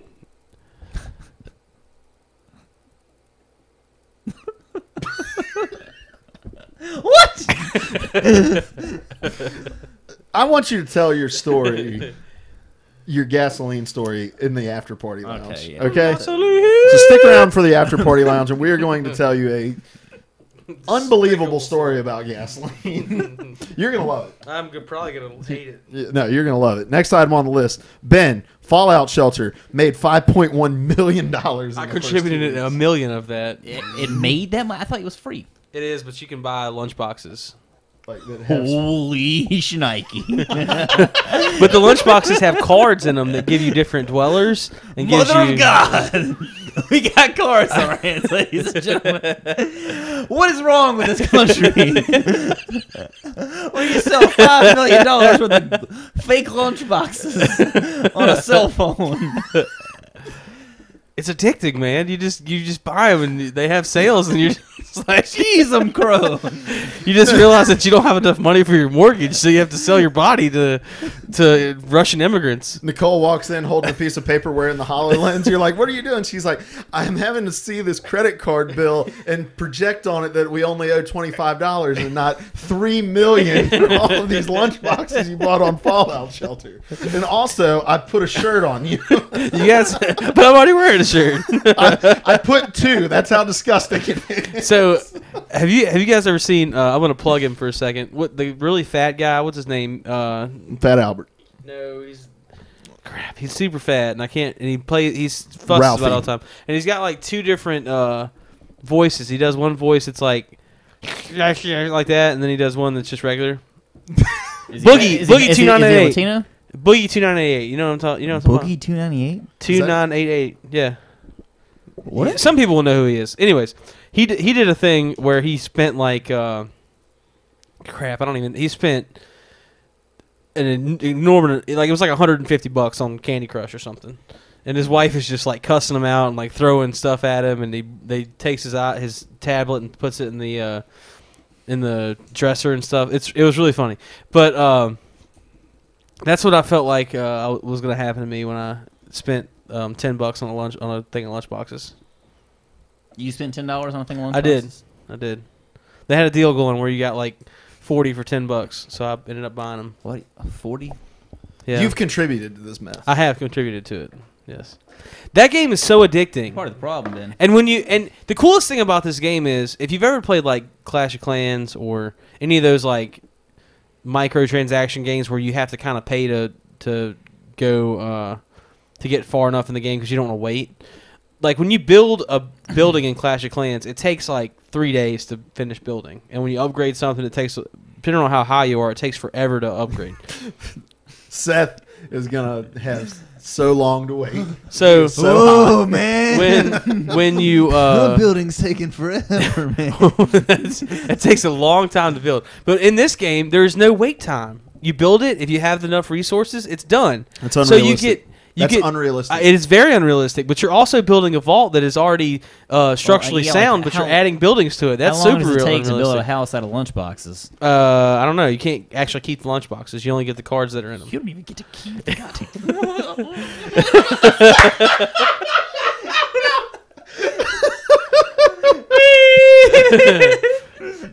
But you get guns. You get like guns. You get dwellers. You get caps. You get all kinds of stuff. It's really interesting. It's fun. It's good. I can understand why they made that much money. They deserve to make that much money off of this app. It's one of the greatest game apps I've ever seen. All right, let me get back on topic here. You're on topic. Seth and I are out in left field. We're out in his crack cocaine fields. What? Oh, man. Are you Anyway, aware you're snorting pure Colombian coffee crystals? I am okay with Bethesda doing this, and I'm okay with Bethesda making a crap ton of money off of this thing and just raking it in. The problem I foresee is companies who do not have the capacity of making multiple quality things on multiple platforms at the same time saying, hey, we've moved some people over to a mobile team to work on a game from our main project, download it, and it's just a whole pile of steaming crap that not only hurts the mobile game, but also hurts the end game. And or who's like, hey, if we add some microtransactions, because how cool would it be if it could link to the new game? That's the problem I see. Like, Bethesda was smart enough to do this and say, look, you can make purchases, and nothing you do in here really affects what you're going to be doing. Like, this game is not linked with Fallout 4, but some stupid company is going to come along and be like, microtransactions. Ubisoft is going to come along and say, hey, download this thing. If you buy 40 lunchboxes for $10, you may have the chance to get this one piece of special armor for your assassin that can come to the full game. And, like, $5.1 million in 2 weeks is astronomical. Oh yeah, when it comes to an app, yeah, absolutely. For a mobile game. And obviously a lot of resources are poured into that, and I don't know if that made it profitable. I imagine it did. But 2 weeks. Companies like EA and Ubisoft are going to see that, and they're going to crap their pants and be like, we can do something unimaginable with that. The best thing about this game, though, is that you, without buying anything, it is a great game. Like you have no reason to buy lunchboxes unless you're a nerd like me and want to get like a bunch of crazy stuff really quickly. Like that's the only reason you'd have to buy lunchboxes. And there you do not have to. It's not a pay to win system. There's no multiplayer within this game. It's just you and your vault. So it doesn't matter what you have to other people. It's just about what you want. Yeah. So for this, there's no there's no. It's not pay to win. It's not Bethesda saying, "Hey, if you need to go ahead and buy these lunchboxes if you want to be the best in this leaderboard." That's not. It's not that way. And I think they did a good job of giving us a game. I understand. I'm just giving you a hard time. Oh no. I think they did a good job of giving you something to kind of tide you over till Fallout 4. Well, that could have been used, the resources to build this game to make Fallout 4 come out sooner, but nonetheless, I think it's a good tide over. Well, I doubt. Bethesda's smart enough to be like, look, we're just going to kind of assemble a team that is fully independent from you, and it's not going to affect that at all. Other companies, on the other hand, are not that intelligent. Right. I'm all for like giving players an option to purchase things to support a game that they enjoy. Like I don't bash that whatsoever, especially if there's a way to enjoy it and not have to pay. And if you're not pestering me constantly to pay. And I don't know if is no, it doesn't happen. So at all. You actually have to search out how to buy the lunchboxes. There's not just plastered out there. You have to figure out how to get to them. And we're all so kind of fickle in the way, like, in the right way that those things can be done. And if Fallout's doing it right and turning a profit, hopefully more companies will look and say, well, that's the way that we need to do it, and not say, well, let's iterate on that in this way and make it a requirement or make it unlock something in a full game that's coming out. Like, there are a lot of bad things that can happen that could stem off of a company that doesn't have the foresight or the customer concern that can come in and really screw this up. Oh, yeah. So, all right. If you haven't downloaded Fallout Shelter, though, do it. It's a lot of fun. You don't have to buy any lunchboxes unless you really like it and you want to support. Unless you really like lunch. Bethesda. Unless you really like buying something but not keeping it forever. So you should start buying digitally. All right. That's it for the news, guys. News with the podcast, guys. Ba-dum-bum. All right. Moving on. We got reviews. Reviews for you. We've talked about Rocket League before. Yeah, it's been mentioned. We've talked about I talked about it after the beta. But we've had an opportunity to jump into the full game. Seth. Talk to me. You talk to me. There we go. About Rocket League. I love Rocket League. every time. Rocket League. This was one of those games where it's free on PlayStation Plus this month. So if you haven't picked it up, it's got some issues. Not terrible issues, but we'll talk about that. This is one of those games that I watched you play when you got your early access to it. And I was like, what is the point of this game? How is this appealing? Because it's just arena soccer in a giant dome. With RC cars, with rocket statues. With RC cars, jet-fueled RC cars that basically try to push a big soccer ball into a futuristic goal. And it was free, so I was like, well, let me give this a shot. I loved it. I played a lot of it. I probably played it more than you have now. So in all the time that you've had it. You talk to me. Well, the thing that it does two things extremely well to me, and my review in a word is balanced.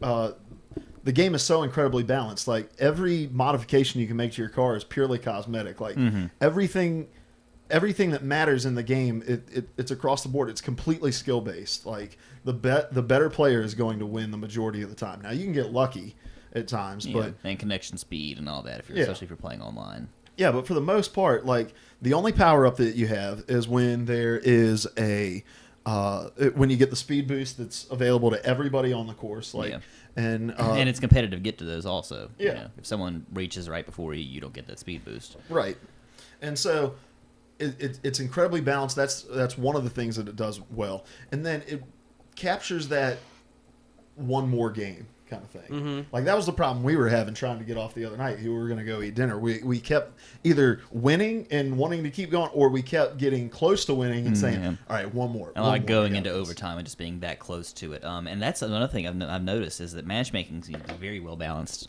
I got on and played by myself last night for, I think I played 1 or 2 games, and like, every game I seem to play goes into overtime, just because it's that well balanced. Now there are some technical issues. There, I guess, something with leaderboards and with server issues where they're saying that you're not online. Some people actually are having trouble connecting. Sometimes it just tells us that we're offline, but then you can just jump in and find an online match, lickety split. Mm-hmm. I've had the issue where some people are saying that the menus, if you kind of linger in them for too long, there's no frame lock on them for some reason, and so your fan can go crazy and your PlayStation will shut itself off because of overheating. I haven't had that issue. Mine, the fan gets crazy loud when I'm playing the game, and the only time it's happened, I played for like 3 hours, and that's probably why. But now, of course, I'm going to be nervous the rest of the time when I'm playing the game. But other than that, I mean, this game is a blast. Yeah.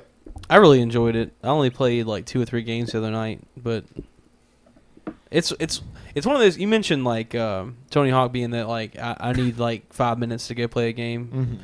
This is definitely one of those games. Like I go in and play a game, and I want to keep playing, but there's a chance. I mean, I could easily stop and get one game in really quick, and then go to do what I need to do. So I thought that game is really cool, and it's a digital game, so it's something like just if the 3 of us and whoever else could get on there, you can do 1 versus 1, 2 versus 2, 3 versus 3, and 4 versus 4, which would be just total chaos, I'm sure. So there's something for everybody on there, and the AI even by itself, if you're just playing against the computer, depending on how you set it, it can be incredibly challenging. Yeah. So it's all around. It's I would gladly pay for this game. fun for the whole family. Yeah, And the game's pretty. Like it really for what it is. It is. The lighting is great. Mm-hmm. Very well, and Tron-y. we were talking the other day about like the diversity of the stadiums Yeah, that you get to play at. because every arena is just it's basically just a glass dome. Well, I'm sure it's some kind of futuristic plexiglass. Yeah, I Well, imagine you can't drive like that on real glass. Yeah, for now. But I imagine you can't drive like that. In Period. general, Just man. period. Just kind of do a barrel roll into a soccer ball. But yeah, like all the arenas are the same, but what's outside the arena, like the painting right behind that. They're all just gorgeous. Mm-hmm. And then it gives you like, even in the moments where you are just lucky, you still feel awesome. Like Yeah. like I was really just in the right place at the right time when it bounced off this wall and I hit it. But it's like I'm the greatest player in the world, and it makes you feel like the greatest player in And the world. every when you goal score. is so epic because, like, if you're all right there, it's just like huddled around the goal, trying to like either defend and get it away or trying to get it in, and you get the ball in, and like there's some kind of explosion, and all your cars just go flying away, and it's so great when a trophy pops on your PlayStation and it captures that screenshot, and you're like just tumbling through midair, totally out of control, and like it goes the and it flashes your gamer tag like in huge letters like for everybody to see. Buzzors scores. It's like a 3D IDARB. That is actually a really good point. Like Yeah. IDARB really captures that idea of like it's the same exact thing of like it's the closest you can get to what it feels like to scoring in a real sport without actually playing a real sport. Mm-hmm. And I love it, man. So it's a one.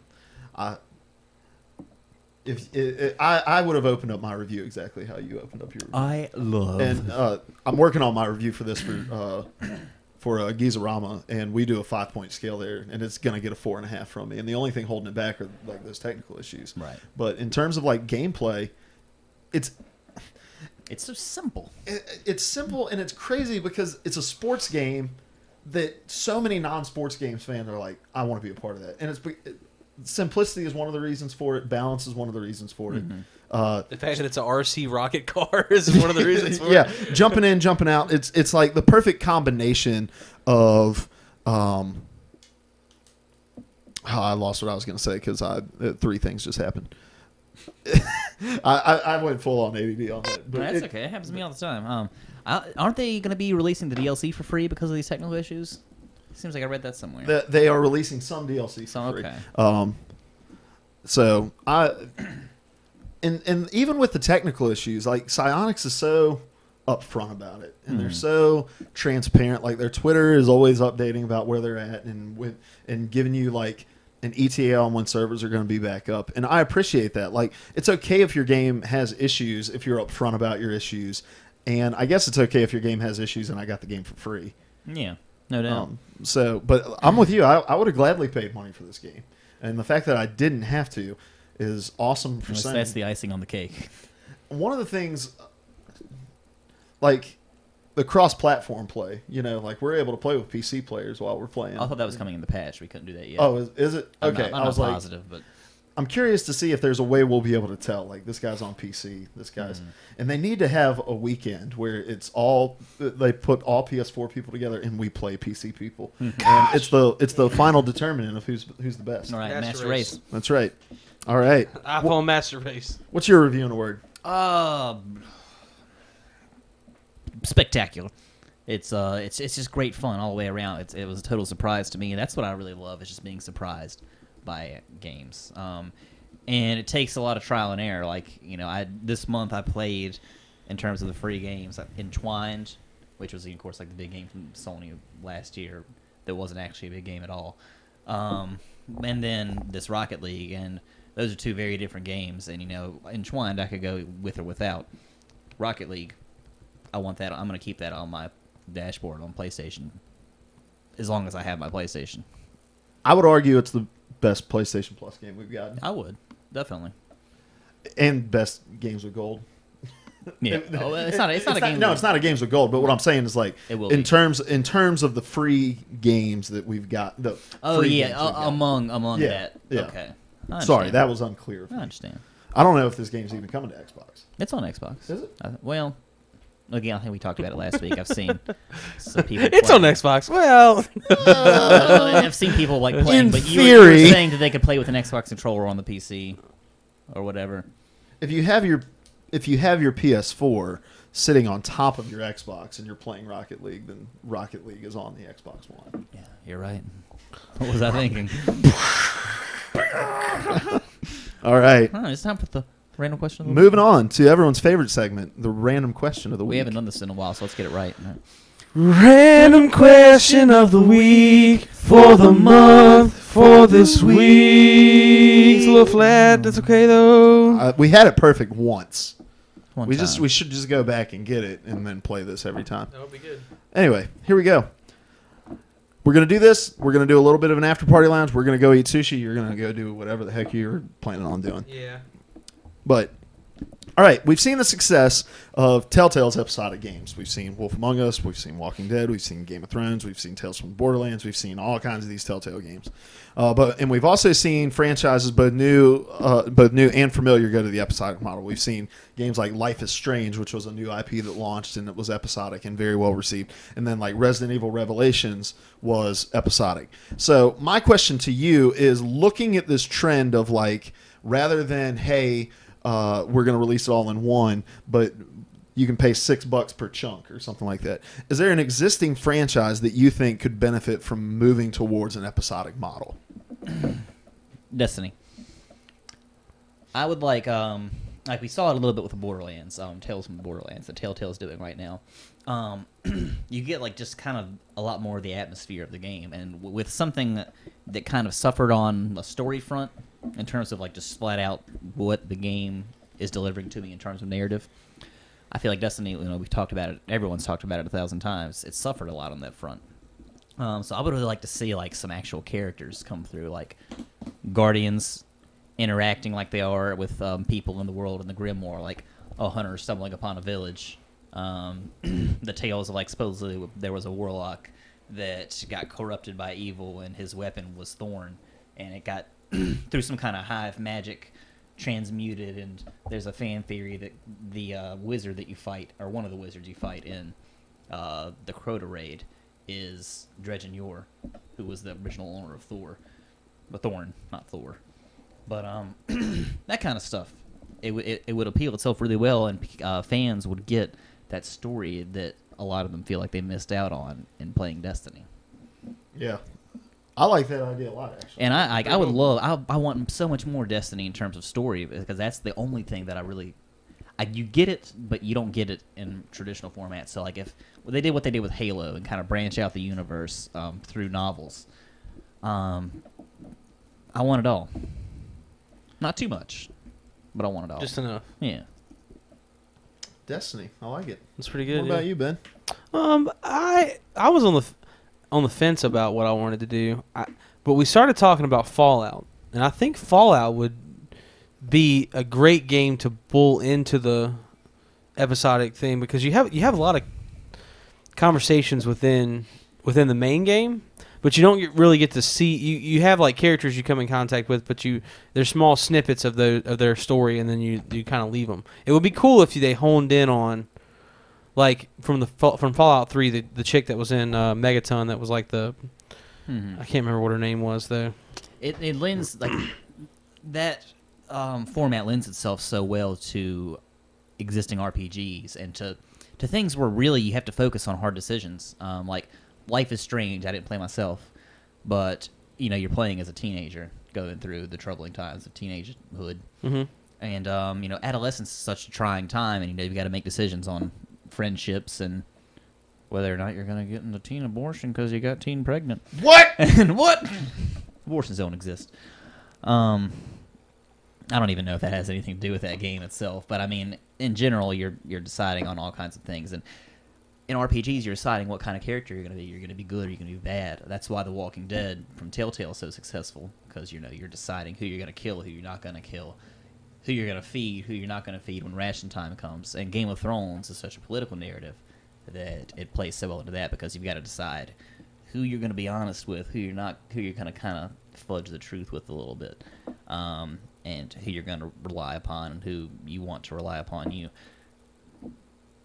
Things like that. It's just the decisions. Yeah, well, and I don't even think necessarily going episodic means you have to go Telltale in terms of like decision making. I think what you can do is you can take like these kind of broad sweeping lores. More like Resident Evil. Yeah. Well, what about like an Assassin's Creed game where there's so many different assassins, and like, because we've talked constantly about how like we would love to see them take more time between games and really flesh these worlds out, and then in the downtime have other studios working on these episodic things where for a couple episodes I get to see this assassin do some stuff, for a couple episodes I get to see this they've done that to some extent just in different media formats, like they have comic books with assassins that we've never seen or maybe barely heard of in a video game.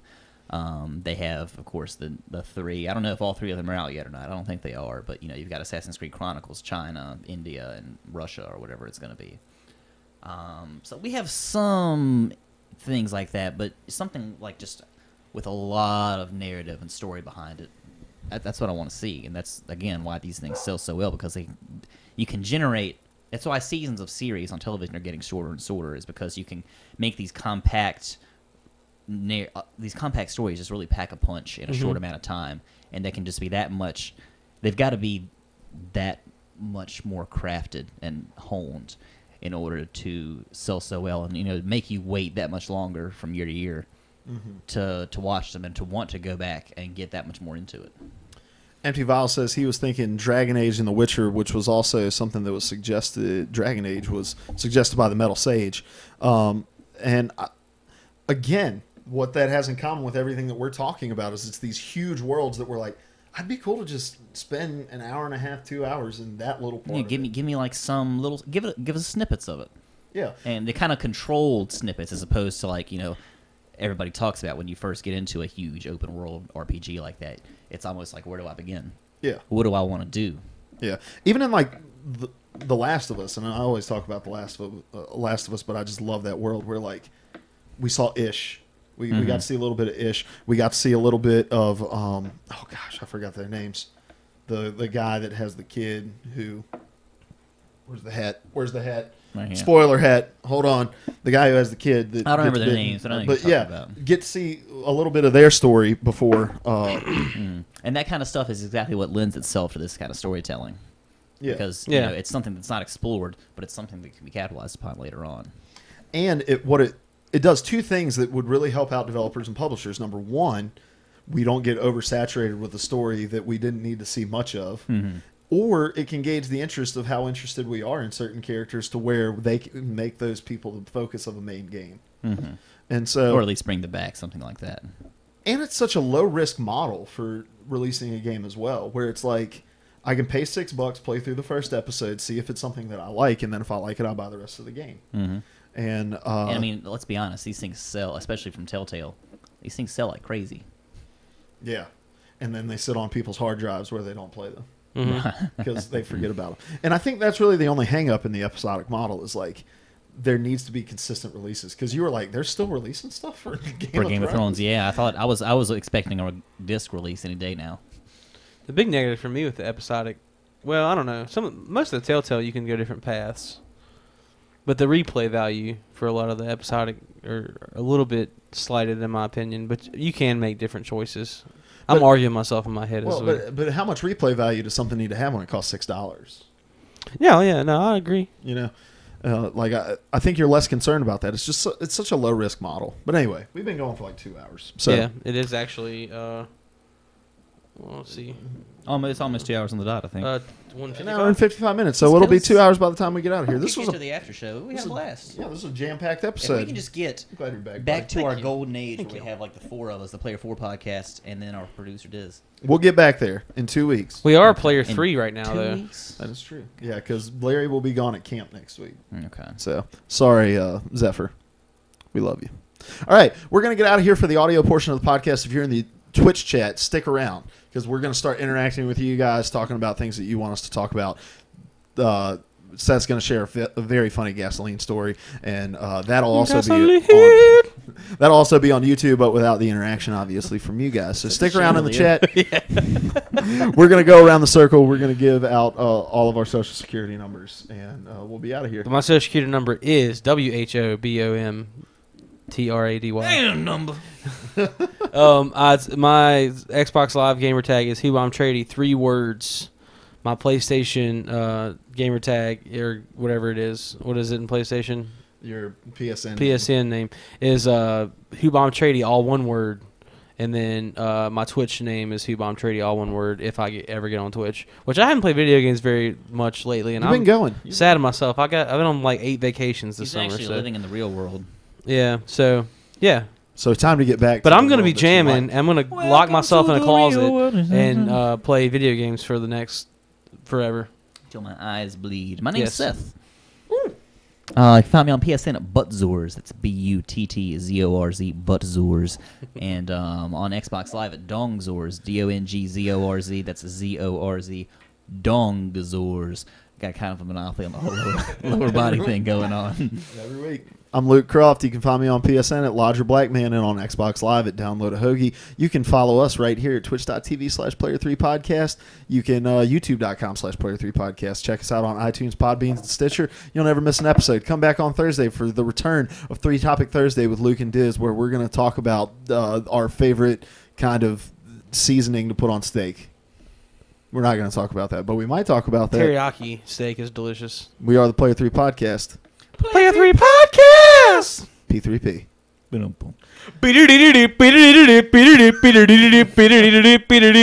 All right. Welcome them in. Hello and welcome to the Player 3 Podcast After Party Lounge, where butt bucks exist.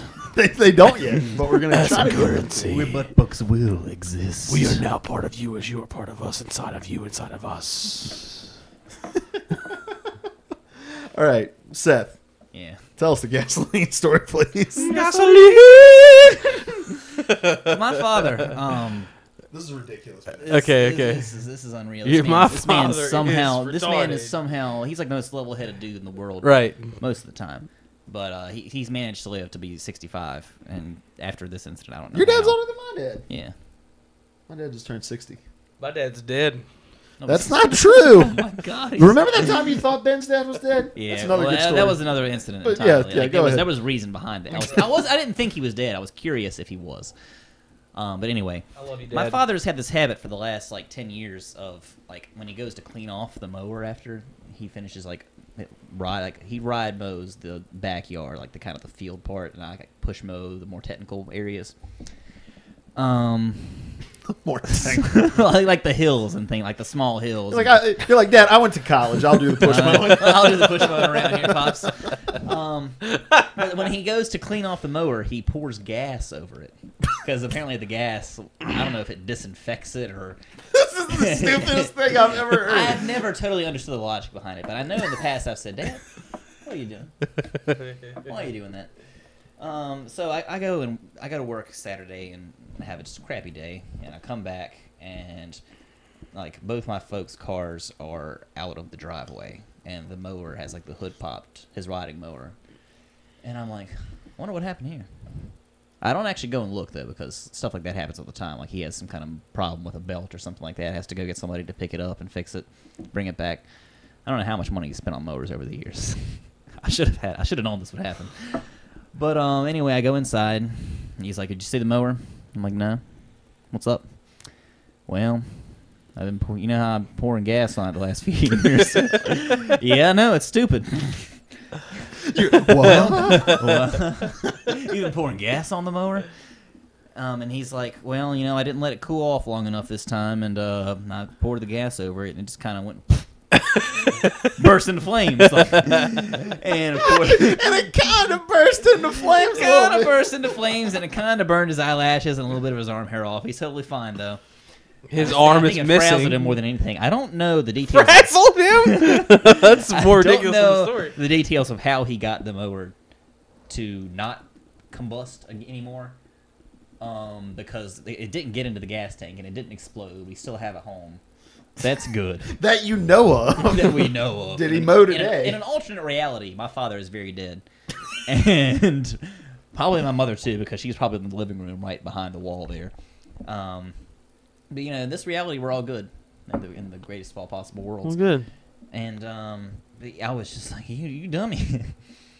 What were you thinking? That's been the consensus of everyone that I've told the story to. That, yeah, my dad cleans the mower with gas. My dad cleans the hot mower engine with gasoline. What? What? That is really dumb. Really, really dumb. Oh my god. Hey, but your dad's Steve Martin, so what can you say? So he's rich. He's got a lot of money. Yeah. Steve Martin is dead, though, isn't he? No. No. Very much alive. Who died with a plays heart the banjo. attack? Who's a black guy died with a heart Steve attack? Martin is not black. Let's see. He Harvey. said that he was born a black child in The Jerk in the 70s. And Ben's believed him ever since. I was born. He discovers he's not Black black child. in the middle of that movie, right? Does Spoiler he? alert. No, I didn't know. Because remember, he can't dance. You hear a clap in tune or in rhythm. Oh man, Okay. that is the most ridiculous story I've ever heard. That's unreal. Ben, tell us about how your dad doesn't have legs. He has them, they just don't work. Okay. Except that time that he came into my restaurant. It was funny though. Every time that what happened? Oh, every time that we would get on a ride, and the people at the thing would be like, "Can you just walk to this area here?" And he's like, "I can't walk." No, it's sad. Oh my god. Hence the wheelchair. He's playing the couple card. All right, let's move on to some topics that our viewers gave us. Let's see. Limitless, that's it. Limitless Killer says, what do you, and we've talked about this a little bit before, but what do you guys think about all the DLC you have to pay for in games now? It ends up costing more than the actual game with all the DLC that we have now. It just depends. Batman, Arkham Knight, you have to pay $40 for a season pass. You can buy things individually, of course, which is good. You got to have a lot of content, and Batman looks like it could deliver on that between its extra story missions and all its skins. They're just coming out with the 1989, what's the dude's name? Tim Burton Batman skin and Batmobile skin. Those look pretty cool. But if the story missions are anything like the Harley Quinn missions that you got for free with PlayStation, I don't know about that. I think the best thing that you can do we've talked about it many times. It's like what Evolve did, where to a degree, where you don't have to. When it first came out, and everyone was upset because of how many skins and things there were. Skins, I'm cool with. Pay for all the skins you want to. When you got to pay for monsters that have infinitely more health than any other monster or any other hunter can hope to deal with, like that behemoth cat they came out with. I don't know. Yeah. It's a very tricky thing because, again, you don't want to pay to win, but you also, these studios need to make more money based off of, people trading in games and things like that, which I'm very guilty of. Yeah. You guys are too.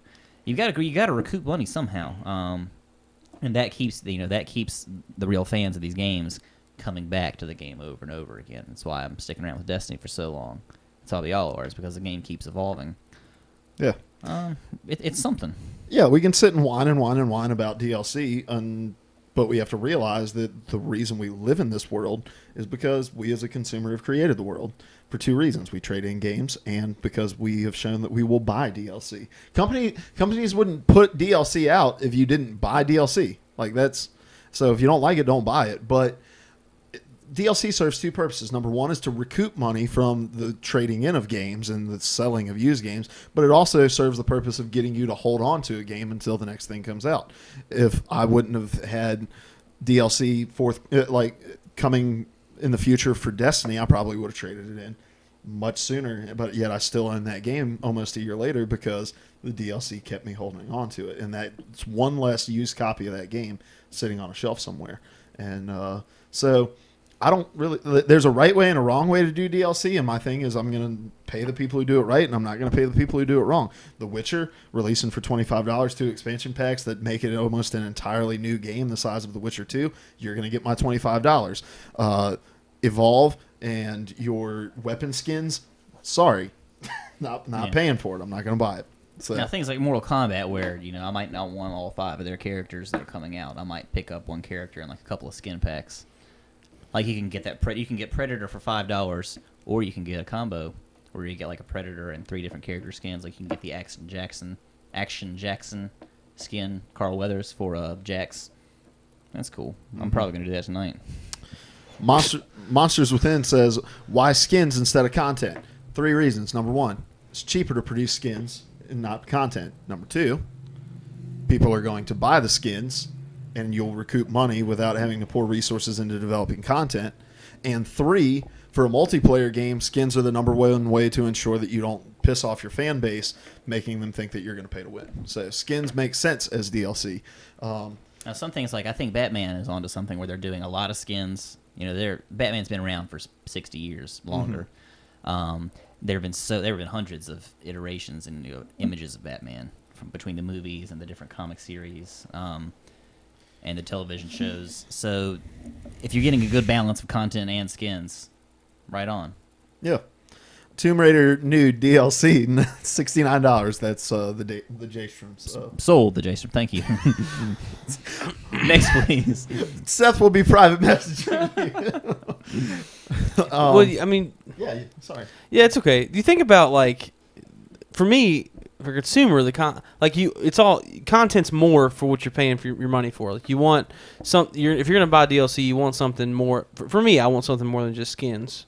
But you get to the point where, like Destiny, in order for it to be the game that I really want it to be, I had to pay $75 or $85 for it instead of $60. Like that. The buying that season pass was a necessity in order for the game to be good to me. And which game is that? Destiny. Okay. And I think in order if you're gonna do that, that's all well and good, but I don't know. I get fed up with having content behind a paywall, and we talked about it even when we downloaded the Wrath of Crota or whatever Dark Blue, and there was no load time. Like at least make me think I have to download it. Like it's on the disc already. I don't know.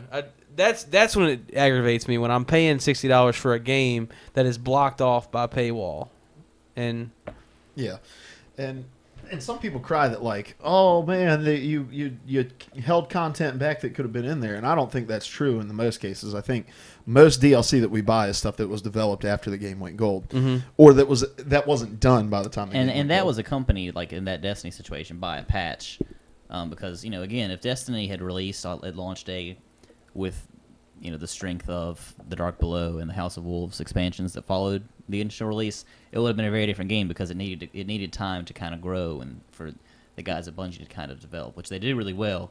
They cater to what the people want.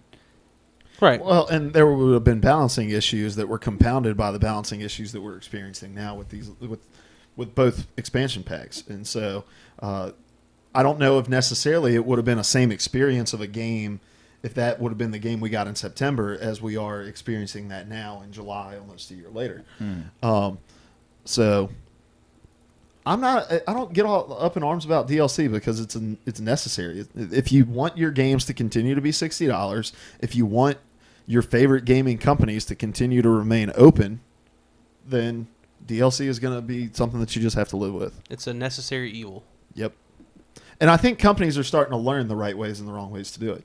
Batman has delivered in terms of what their DLC is, as far as what I've heard. They're beginning to, yeah. But they messed up by just saying, "Hey, give us $40 and trust us." Yeah, because they didn't really announce what they were going to be doing with it, and they still haven't. Like they're still kind of gradually leaking the information. It looks promising, but again, they had one of the priciest season passes of the year, I think. And how are you going to do that when you don't know what you're getting? The guy asked me when I went to buy it, and he's like, "Hey, you want to pick up the season pass for $40?" And I was like, "What? What's Why? in it? Why? It's a season pass." You get the word season and you put pass together, seasoning, it's good. Seasons, they change, it's awesome.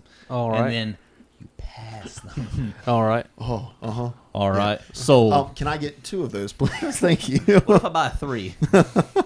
That is crazy, though. It's it's 2/3 of the game price for a And season you're not pass. going to get 2/3 of the game back from it. I doubt. Highly. Last topic. Ready for the last topic? Yeah, Sure. let's do it. This is from Empty Vials, friend of the show. Great guy. Friend of Mod. the show. Yells Empty at us a Vials, lot. Good. Empty He's Vials. always like, "Why don't you have pictures in your Twitch description?" And it's like, no one wants to see our ugly mugs. Did you ever do Zephyr the favor of putting this information? No, I did not. I Oh, need to come give on. myself when we're done. Make me go to my calendar and write it on my to-do list for tomorrow, and I will do it tomorrow. If it's in the journal, it gets done. All right. But Empty Vials leaves us a serious one. He says, "Talk about the potential of AR versus VR, because we're seeing these two things kind of meld together. And which do we think is going to be more successful? What do we think the practical applications of it are going AR. to be? So that sort of stuff." Thank you, Ben. Yeah. All right, go ahead. AR will be more successful. I don't think it will. It will be. Because virtual reality is playing in the field of like what Kinect was doing when it came out originally. Now I understand it's a little bit different, but AR is never going to... AR is what you see in like futuristic movies where they're like flicking the stuff around, and like you see in like in Iron Man when he's like throwing junk up in the air to like design his Iron Man suit and stuff like that. Like that's the future. That's like the future now thing. And virtual reality is just never gonna compare to that. I don't think. I feel like there's no VR is, to speak to what you're saying, much more of a niche thing. I think it's going to be something that applies much more to the gaming community, and even it can be utilized in things like medical school activities, just like probably just as well as AR can. But in terms of like everyday households, things like that, AR I think by far is going to be the most applicable. And you know where I see VR being applied even better than gaming? Talk to me. Movie theaters. Yeah, but Like you go into a movie theater and instead of IMAX, it's virtual reality. And every seat's the best seat in the house. I'm not in Yeah. the front row. I could, but then you got to. I'm a germaphobe. I would worry about like people disinfecting the Oh yeah, it would be disgusting. glasses, Just and like things like 3D that. glasses, but Well, not just like 3D glasses, pretty much like it. because they get clean. Dude, people do and nasty stuff repackaged. with But yeah, but you get it in like in a sealed baggie. that's been open. It hasn't been open. Where are you going to see movies? You guys are those ones where It's the true. floor is We try to say- super sticky. Yeah, we try to Yeah. save some money on the already used 3D glasses. Yeah, he says XXX on the sign outside.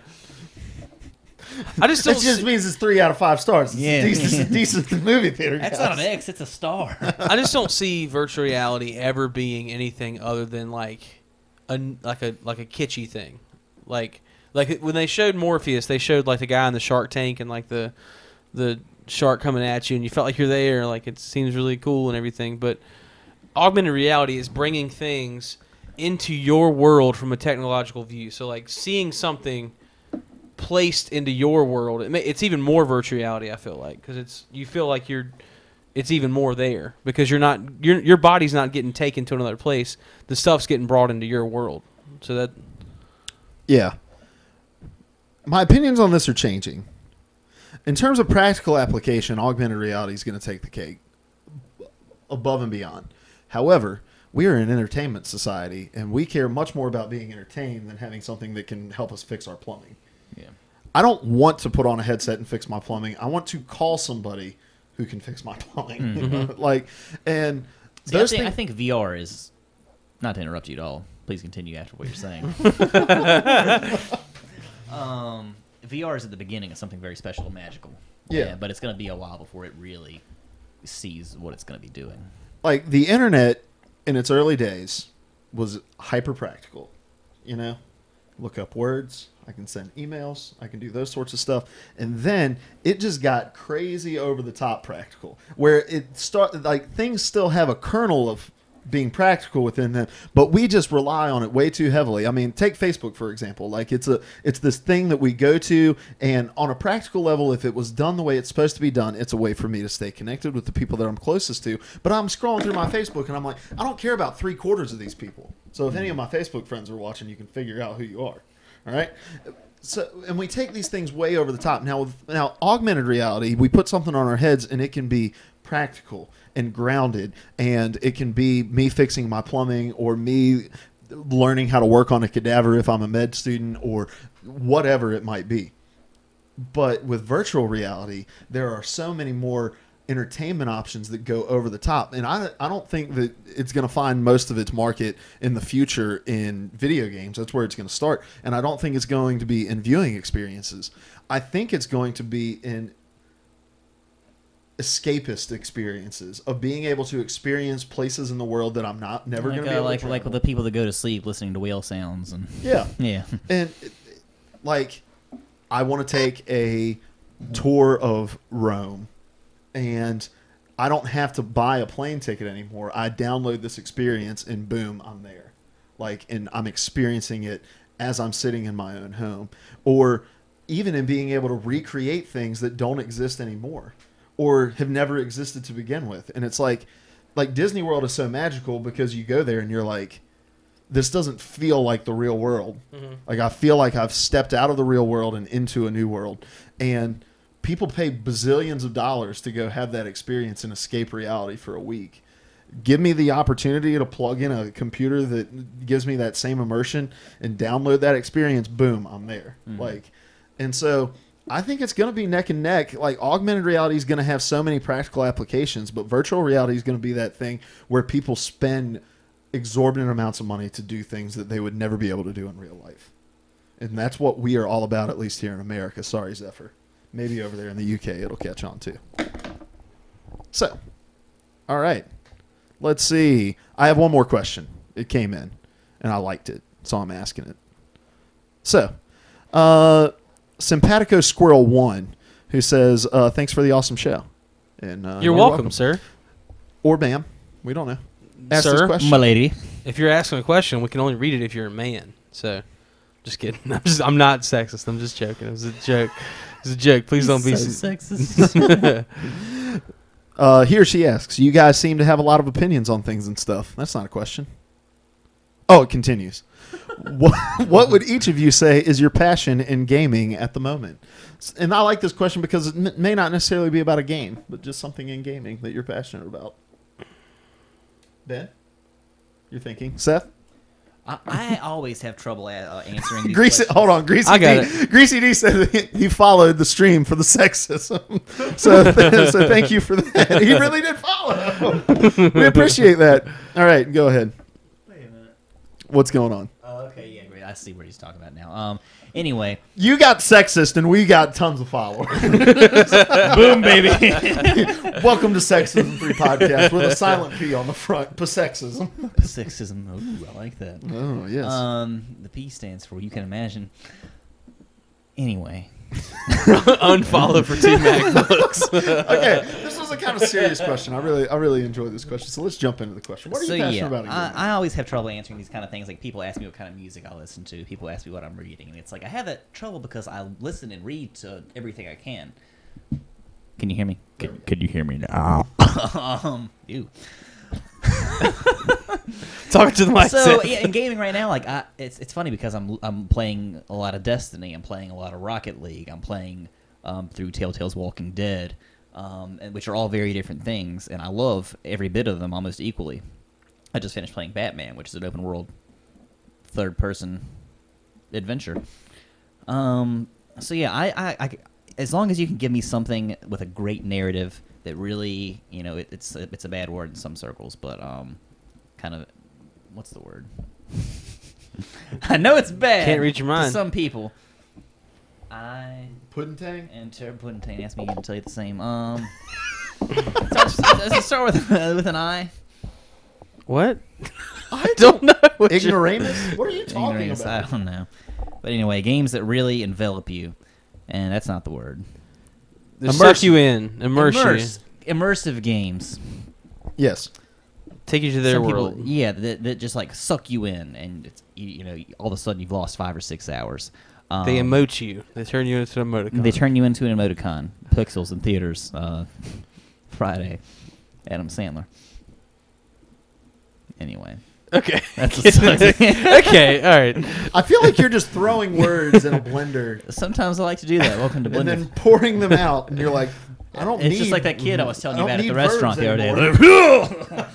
I don't need verbs anymore. You're just vomiting things out. I think. Hashtag suck you in. Is your point made, Seth? Yeah. I was asking the same question too. What are you passionate about in video games? Games that are suck you in. The short of it is everything. Okay, All it's right. good. All things that are good. Good cop out. Answer there. It's a good cop out, says Ben, who Ben, tell us the one thing that you love about Judaism. I will tell you the 16 things that I love about. I have the documentary series coming out on Netflix over the course of the next 3 months. Welcome to Judaism 3 podcast. I am the Rondo fan. Go ahead. I think for me, the big thing that I'm passionate about in video games is just the chase to like in Destiny. It's all about like getting like the next exotic weapon or getting the next like good piece of armor or being like that much better in some reputation score or beating like Trials of Osiris, the chase of that. Or in like I love playing Pokemon, so like Pokemon getting like the next Pokemon I need for my living Pokedex or beating the next gym leader, like that whole thing. Towards a goal. Yeah, like completing something. Like I want to feel accomplished when I get into doing a game. So every step that I take needs to make me feel like I'm really like I'm working towards something and I'm building to a bigger thing. And that's I love that too. Like just systems of progression. Mm-hmm. And that's one of the greatest things about Destiny is because you have like 10 things that you're progressing in constantly at all times. yeah, It's cool.